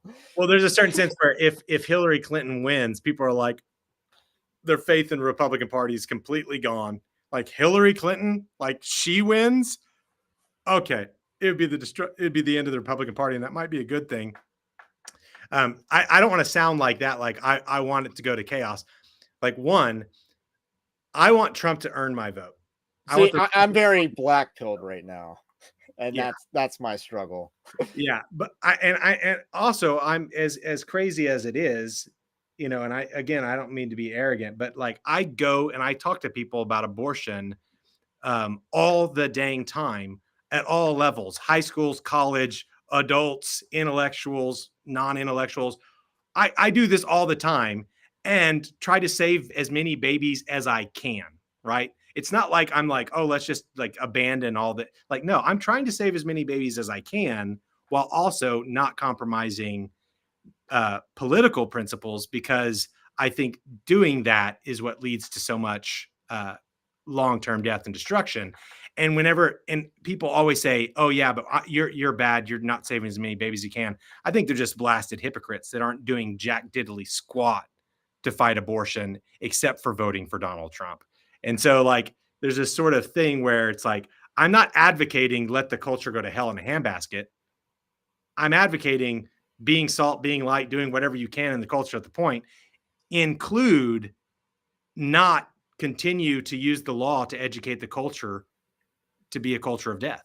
Right. I mean, keep in mind, I'm very black-pilled on the presidential election. I'm not at all someone who believes in withdrawing and stuff like that. I still am trying to be aspirational. I'm still trying to build and build and build. Yeah. And I'm not just talking about Evangelical Dark Web as a platform, but like other, personal life and stuff like that. And I am politically active in the local community. Mm-hmm. And so much so it's like I gave there's the whole question of, because in Maryland, we not only have to deal with the question about voting for Trump, and then we have the much easier question, in my opinion, of voting for Larry Hogan, because he's presumably going to win our Senate nominations. Like, no, I'm not going to vote for that guy. Yeah. And I would actually rather vote for David Trone than Larry Hogan. Like, I would if I thought that Larry Hogan was going to be a Republican senator for Maryland, I might actually, vote for the Democrat to ensure that doesn't happen, because I'm not like, that's how bad I think Larry Hogan is. Now, I don't think it's going to come to that. And yeah, I'm very unlikely to pull the lever for David Trone to make sure Yeah. that doesn't happen. I'll just, pray it doesn't happen. But I go to the that voting what booth with offends me less. blank ballots in there all the time. Right. But I would say like, and a voting is just this like one little thing that you do. All around voting is whenever you talk about why you're voting and and that is what has an effect. Like I'm going to do something kind of mean to one of your viewers here. Um, so someone who's watching, I'm not trying to be mean intentional, but like I'm gonna use this as an example. Dean Zanger says, I'm really sorry this was ever dealt with at the federal level. To me, it's a states' rights issue. Okay, so that to me is that is a view that has been put onto his mind from the Republican Party or whatever, from a whole bunch of people to get people to think that it's a good thing that this is a states' rights issue. Well, I would like to destroy that idea, and that anyone who thinks that has been damaged. Okay, like you've been damaged, Dean. So hear me out. Do you think that whenever the original 13, whenever we hold these truths to be self-evident, inalienable right to life, liberty, should have, when any government is instituted among men that violates these principles, the right to life, that government should be abolished, right? In the Declaration of Independence. Like, I hold that is true. Like the federal government, if it's going to do anything for the states, I like the idea of a union of states and the states having a lot more power than the federal government. I do like that. But say one of the states wanted to decriminalize pedophilia. Say Nevada was like, in the state of Nevada, California, it was like San Francisco where they wanted to decriminalize homosexual pederasty, I think. Yeah. Or make it so that it was at the judge's discretion whether they go on a sex offender registry. Yeah. But like, I'm just saying, that's a real thing. That is somewhat of a real thing. For the sake of thinking through states, like making things like this states' rights issue, say the state of Maryland. Well, let's not go with Maryland. Let's go with the state of Chicago. Say the state of Chicago, the city of Chicago, Illinois, the city of Chicago, the state of Chicago. Illinois passed a law saying that white people could be shot by black people if they entered certain areas. That it was no-go zones, legal, like in Europe. And they passed it and they upheld it as a state's right to regulate the kind of murders that you're allowed. Would the federal government be right or wrong to say, sorry, Illinois, you can't legalize the murder of white people? Like, we're not going to allow states in this union to legalize the murder of a particular set of people. Like, the federal government is going to say, you're not allowed to do that. It's kind of interesting because if you think the 13 white people, why not do it for born people? The 13 colonies, or first states created the federal government, but the federal government has created the states basically. Because there's more than 13 states, obviously. Yeah. So the federal government created a bunch of states afterwards. And one of the things that was pretty clear was you could not be lawless and then admitted into the union. This was there's entire westerns about this, Tombstone, which is very overrated, by the way. I know that's controversial among Christian nationalists to say that Tombstone is an overrated movie, but I can't get into it because I don't like movies where anti-heroes are unironically portrayed as heroes. Like, they're not heroic. They're just one gang fighting another gang. I wasn't invested in the story. I don't care if he has tuberculosis. I don't care. Right. But yeah, that was about Arizona can't be lawless or else we're not going to be a state. Or Hang 'em High with Clint Eastwood. Now that's a movie. Where the judge is just hanging people because, hey, if Oklahoma's lawless, we're never going to be a state. So I'm bringing the law. It's not perfect, but it is something. And he's hanging people for, considerably much trivial crimes than, say, murder. Yeah. But states' rights to do really, really evil. You could not become a state being lawless. Yeah. And that's why do you think Puerto Rico is not a state? And there's no no serious movement to make it a state because it's lawless. No, my kids explained this to me the other day. It's because if you look at an American flag, you don't know where you'd put a 51st star. Well, there's some people that are married to 50 states. Yeah. But then there's also the fact that, Puerto Rico was so anti-Trump, and then it's like a bunch of their politicians got indicted while he was president. Yeah. It's like, that Puerto Rican, it's pretty corrupt down there.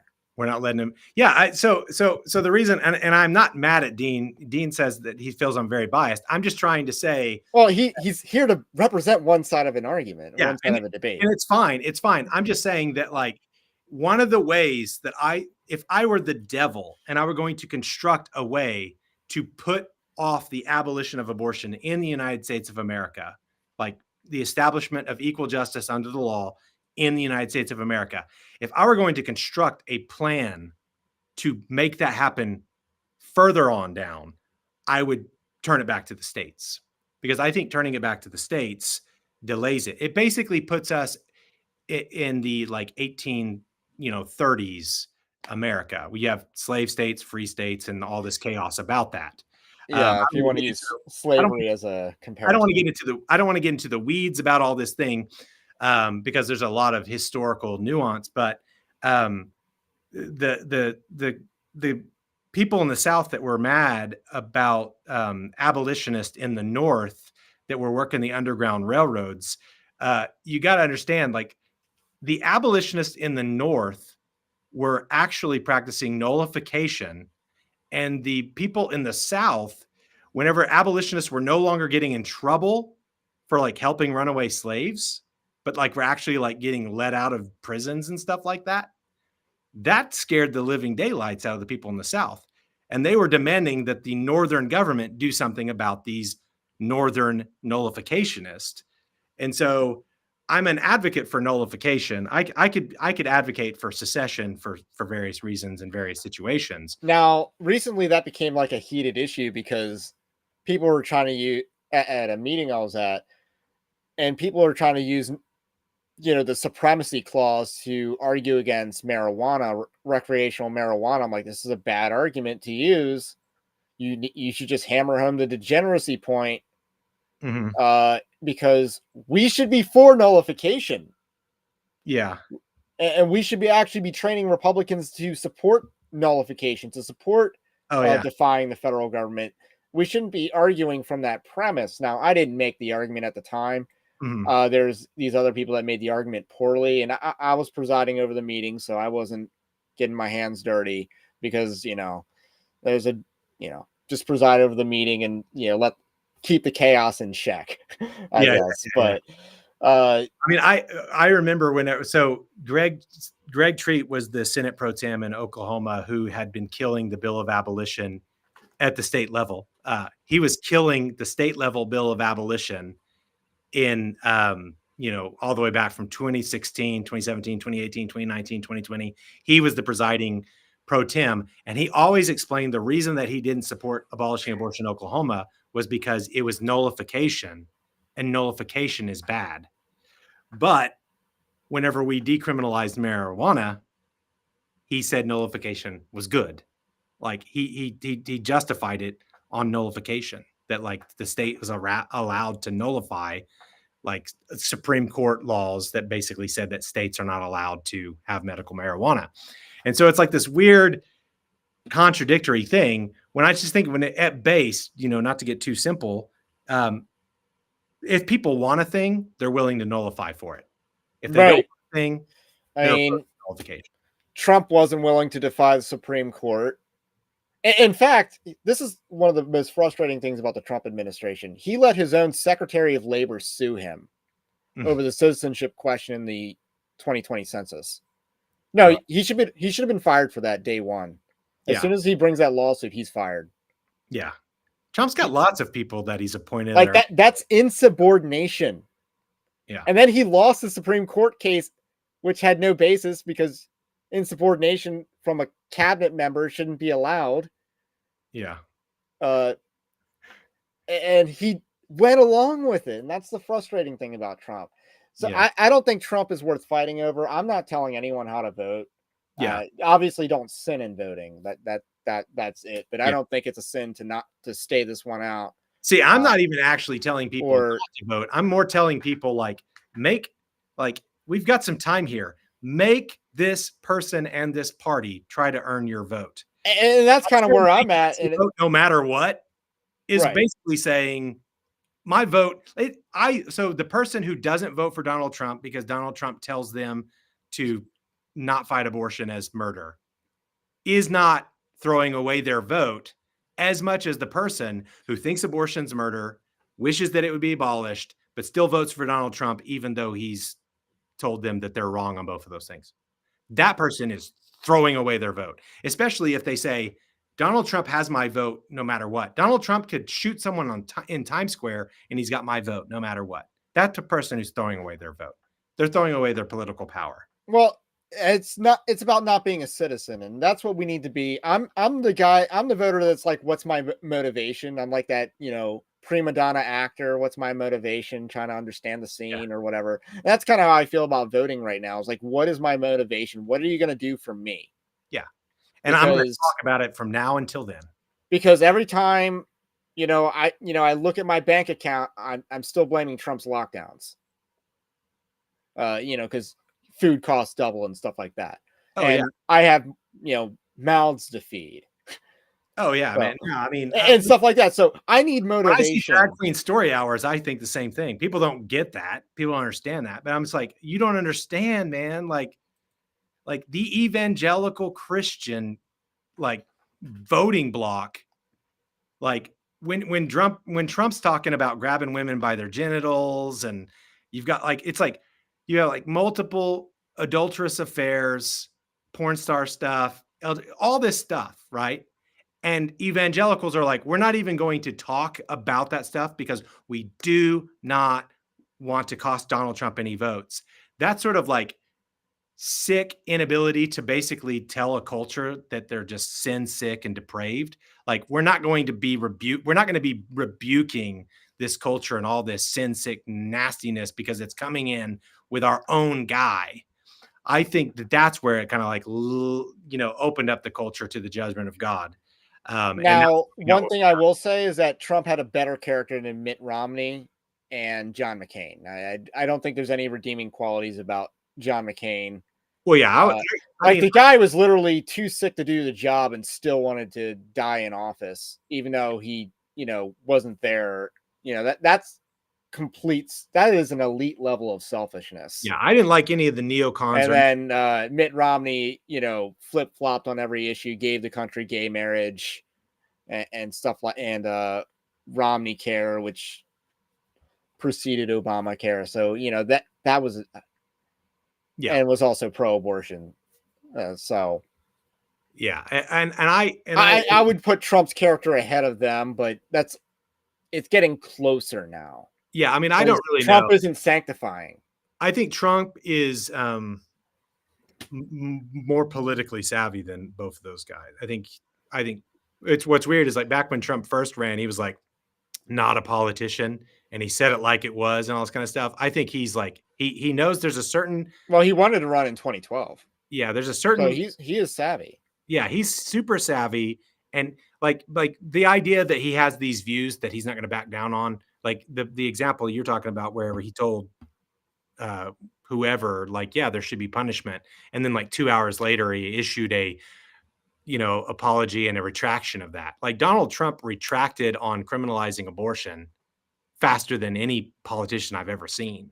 Like he just kind of like, I don't know if I know Donald Trump's character at all. Like he could be better than I think he is, but I don't know anything about what he actually believes because I think what I'm getting is sort of like a constructed political image.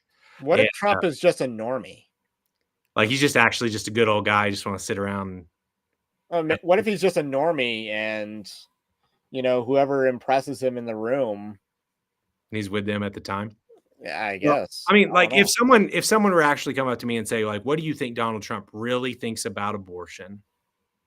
Like I'd say, well, it's impossible to know because he's just trying to figure out what he's supposed to say to win. But Donald Trump, probably what he believed about abortion back before he was running for office. He's probably pro-choice. Personally, he's probably had abortions.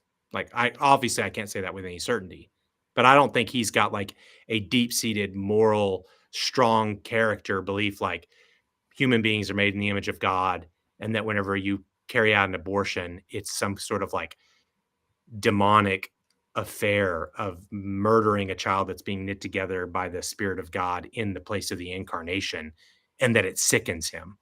I don't think that registers at all. I think it's totally a political issue. And then pretty much all of the issues are probably that way. But he's, savvy enough of a businessman, he's going to be better on certain tax things and better on certain, you know, tariffs and whatever, stuff like that. I get it. And people like him.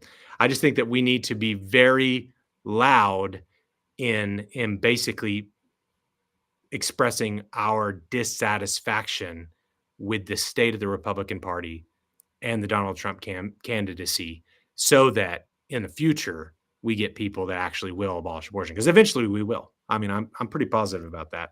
I think eventually we will.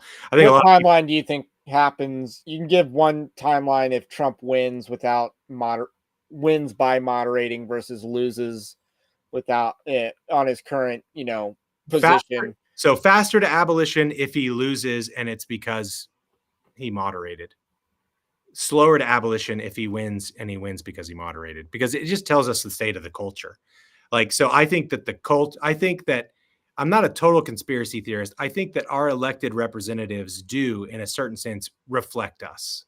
Like, they reflect, like, we get the leaders we deserve. We get the leaders that are actually most like us. So whenever you have like a guy who has a golden toilet and sleeps with porn stars and all this kind of stuff, well, guess what? Most of the people who voted for him look at porn. Like, I was just gonna say the guy that's on TV. We watch so much TV that we vote for the guy that's on TV. yeah, we want to be the guy, the reality TV star is the guy that we want. During And the height of reality TV, at least. I mean, I don't think like 2016 was or 2015 was a huge year for reality TV.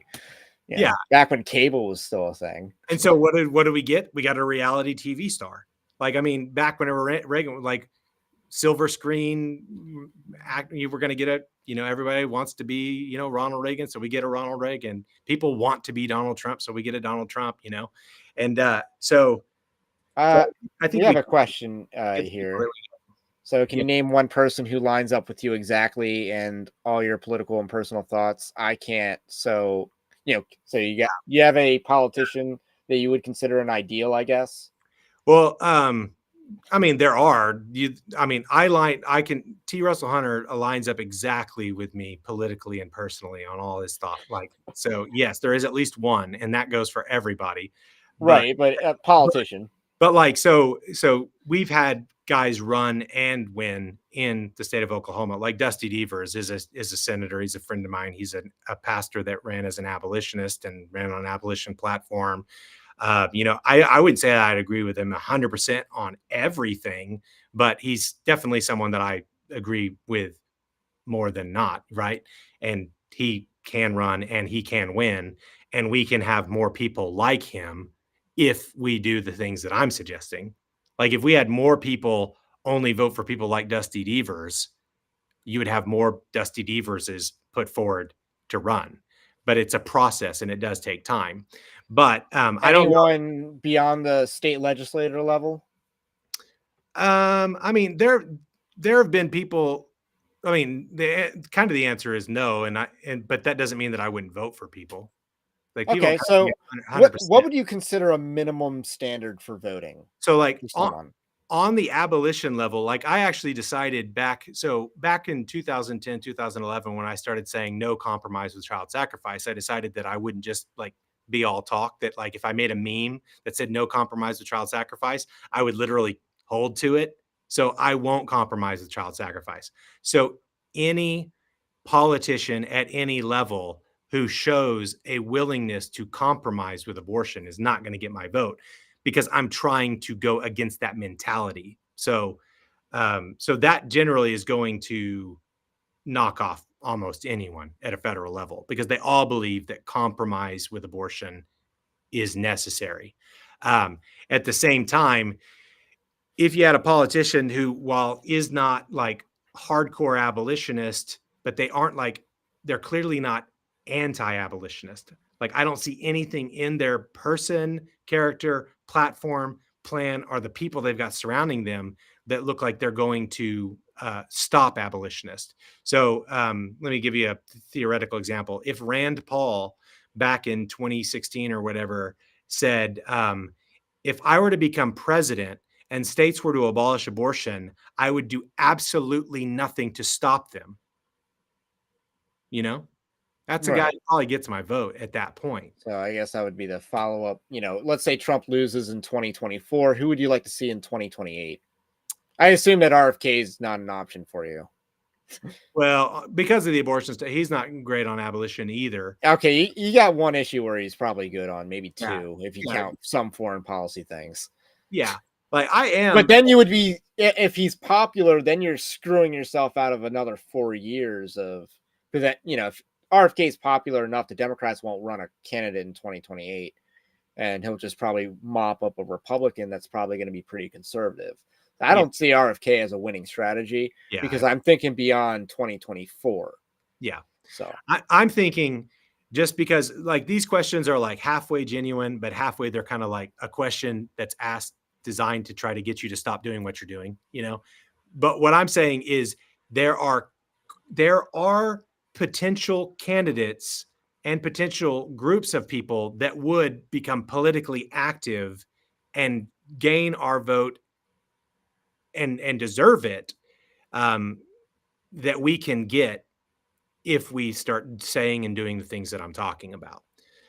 So knowing the names of, like, I don't think they are there now. Like right now, the way you win is by being sort of flippy floppy, weak sauce, namby pamby, and just as long as you're less evil than the other people, that's the way you win. So it's not like I can think of a ton of federal names. So No. thoughts on like the idea of you're running as a moderate on abortion, but then you're going to govern hardcore on the issue. Do you think that is I think permissible, or I'm not out? I think very few politicians probably do that. I think if there was a guy, do you think that's permissible to do? If there was like a Democrat guy who was like a flaming liberal and he won, and then he had a radical conversion to Christ, and then he decided while he's in office he's going to abolish abortion, awesome, that's good. But if you're talking about someone who's like, oh, I'm going to run as a moderate, but secretly deep down inside, I'm going to abolish abortion when I get in there, I just have never seen that. I know it seems like a unicorn. But what you really have, I say, how a person runs. Like, we're talking about politicians here; they want to win. They like these are different. How a person runs is how they're going to govern. Theoretically, Supreme Court justice gets the stare decisis question on Roe v. Wade. Mm-hmm. They all answered that the same, right? Yeah, they did. Oh, stare decisis. And then, 5 justices overturn Roe v. Wade, even though at their confirmation hearings, they were asked about Roe v. Wade. Well, but I think Dobbs is stare decisis. Let me get my tip. So I think the legitimacy of the Supreme Court was at an all-time low for Republicans and conservatives. And that's why John Roberts was within the siding with Mississippi and against whatever the Planned Parenthood or whatever it was. Whatever it is. So because that's John Roberts and that's how he views himself. I'm protecting the legitimacy of the court. I think they were protecting the legitimacy of the court by repealing Roe v. Wade and replacing it with Dobbs, because that kept them legitimate. Because now they're still ruling. They're still sitting there saying states are allowed to decide, and all the states are still bowing, like people in your comments, like they're still bowing. Oh, yes, master, it's a states' rights issue. And the Supreme Court has remained a respected institution now to the right. But to the left, you start seeing them say, to hell with the Supreme Court. But I think the only way to sort of like retain respect. Like, they're looking at the writing on the wall. They're like people, not just small fringe groups. There are a lot of people saying the Supreme Court's dead wrong on Roe v. Wade, and we should just ignore them. So they're like, man, they're going to ignore us. How do we keep them from ignoring us? Oh, let's just send it back to the states. That was just a way of protecting themselves from being nullified. So I don't think they like went back on stare decisis or anything like that. They said, how can the Supreme Court retain itself as an institution that needs to be respected by the states? So you're saying they're not judges, they're bureaucrats. Oh, they're politicians. They're not. Well, I always view Supreme Court justices as politicians, but bureaucracy, in the Western sense, not in like the Persian sense, Okay. exists to perpetuate bureaucracy. Like they're trying to keep the Just keep system going. Look, we have a purpose. Like if they sit there and they keep on ruling in, whatever, 37 times or whatever in favor of like upholding Roe v. Wade. Anyone who's like read Roe v. Wade knows that it's like got so much trash history, so much trash science, trash religion. It's just full of just garbage. And so even secular liberal progressives were kind of like saying, Ruth yeah, Bader Ginsburg said it was a bad law. it's embarrassing. So they needed to somehow fix their embarrassment. And Justice Roberts, they did to a certain extent. They just decided we're going to be loved by the right now instead of the left. And that just kind of swings back and forth, and it doesn't really matter. But what we really needed to be done is they needed to be like defied. Like Oklahoma should have abolished abortion in 2016 or 2018 and said, okay, Supreme Court, send your army. Send your army, And I think that like we were getting to the point where something like that was going to become a popular sentiment on the right. Like people basically saying the Supreme Court's a joke. We shouldn't even listen to them. But now we've got people like your boy Dean Zanger, like saying, I'm going to obey the Supreme Court told me it's a states' rights issue. Donald Trump told me it's a states' rights issue. I shall obey. It's not a freaking states' rights issue. To Murder. me, it's about what is biblical. I mean, I don't care what means it gets abolished federally, locally, or at the state level. Yeah. I want it abolished. I don't care what the means. Yeah, you can abolish it at the state level. Like the organization that I was with used to be called Free the States because we were saying that if the states are not allowed to criminalize abortion within their borders, they're not free, right? If they're not allowed to uphold the Declaration of Independence, they're not free. If they're not allowed to pass laws against murder in theirs. But we weren't arguing that states need to be free to legally protect child sacrifice. States shouldn't be free. Like a nation, like our nation is a goat nation that murders its children and passes laws to defend the murder of children. And that it doesn't become okay when the federal government says, it's up to you guys. That's just wicked. Well, I think that's really all the questions. We've gone pretty long tonight. Thank you for your time. How about you tell the audience where they can find you? Oh man, I hope you can't find me. so you want to dox me, right? Here's my phone number. Here's my address. No, probably the best place. Like these kind of conversations are really good, and we're kind of all over. I'm a little muddy minded right now. I've been very sick recently, but if you want to like get in and like kind of watch stuff that's a little more prepared, Abolitionists Rising, our YouTube channel, you can go watch a bunch of different videos. That's linked in the description, by the way. Yeah, and that's linked. And so, and if you want to like read like what is it that abolitionists do believe, sort of like doctrinally, like what is like the view, like abolitionist principles, strategies, how does it really differ from pro-lifism? If you go to abolitionistrising.com, you can click on the Norman statement. It was written in Norman, Oklahoma, but is by people from all over the country. We just came here to do it. Read the Norman statement on abolitionistrising.com, but subscribe on the YouTube channel.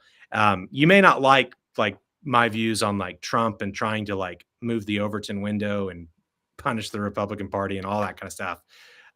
Generally speaking, but you probably, if you do love the Lord and you do like seeing the gospel go forward and see evil deeds of darkness exposed and all that kind of stuff, that's what we primarily do on our channel.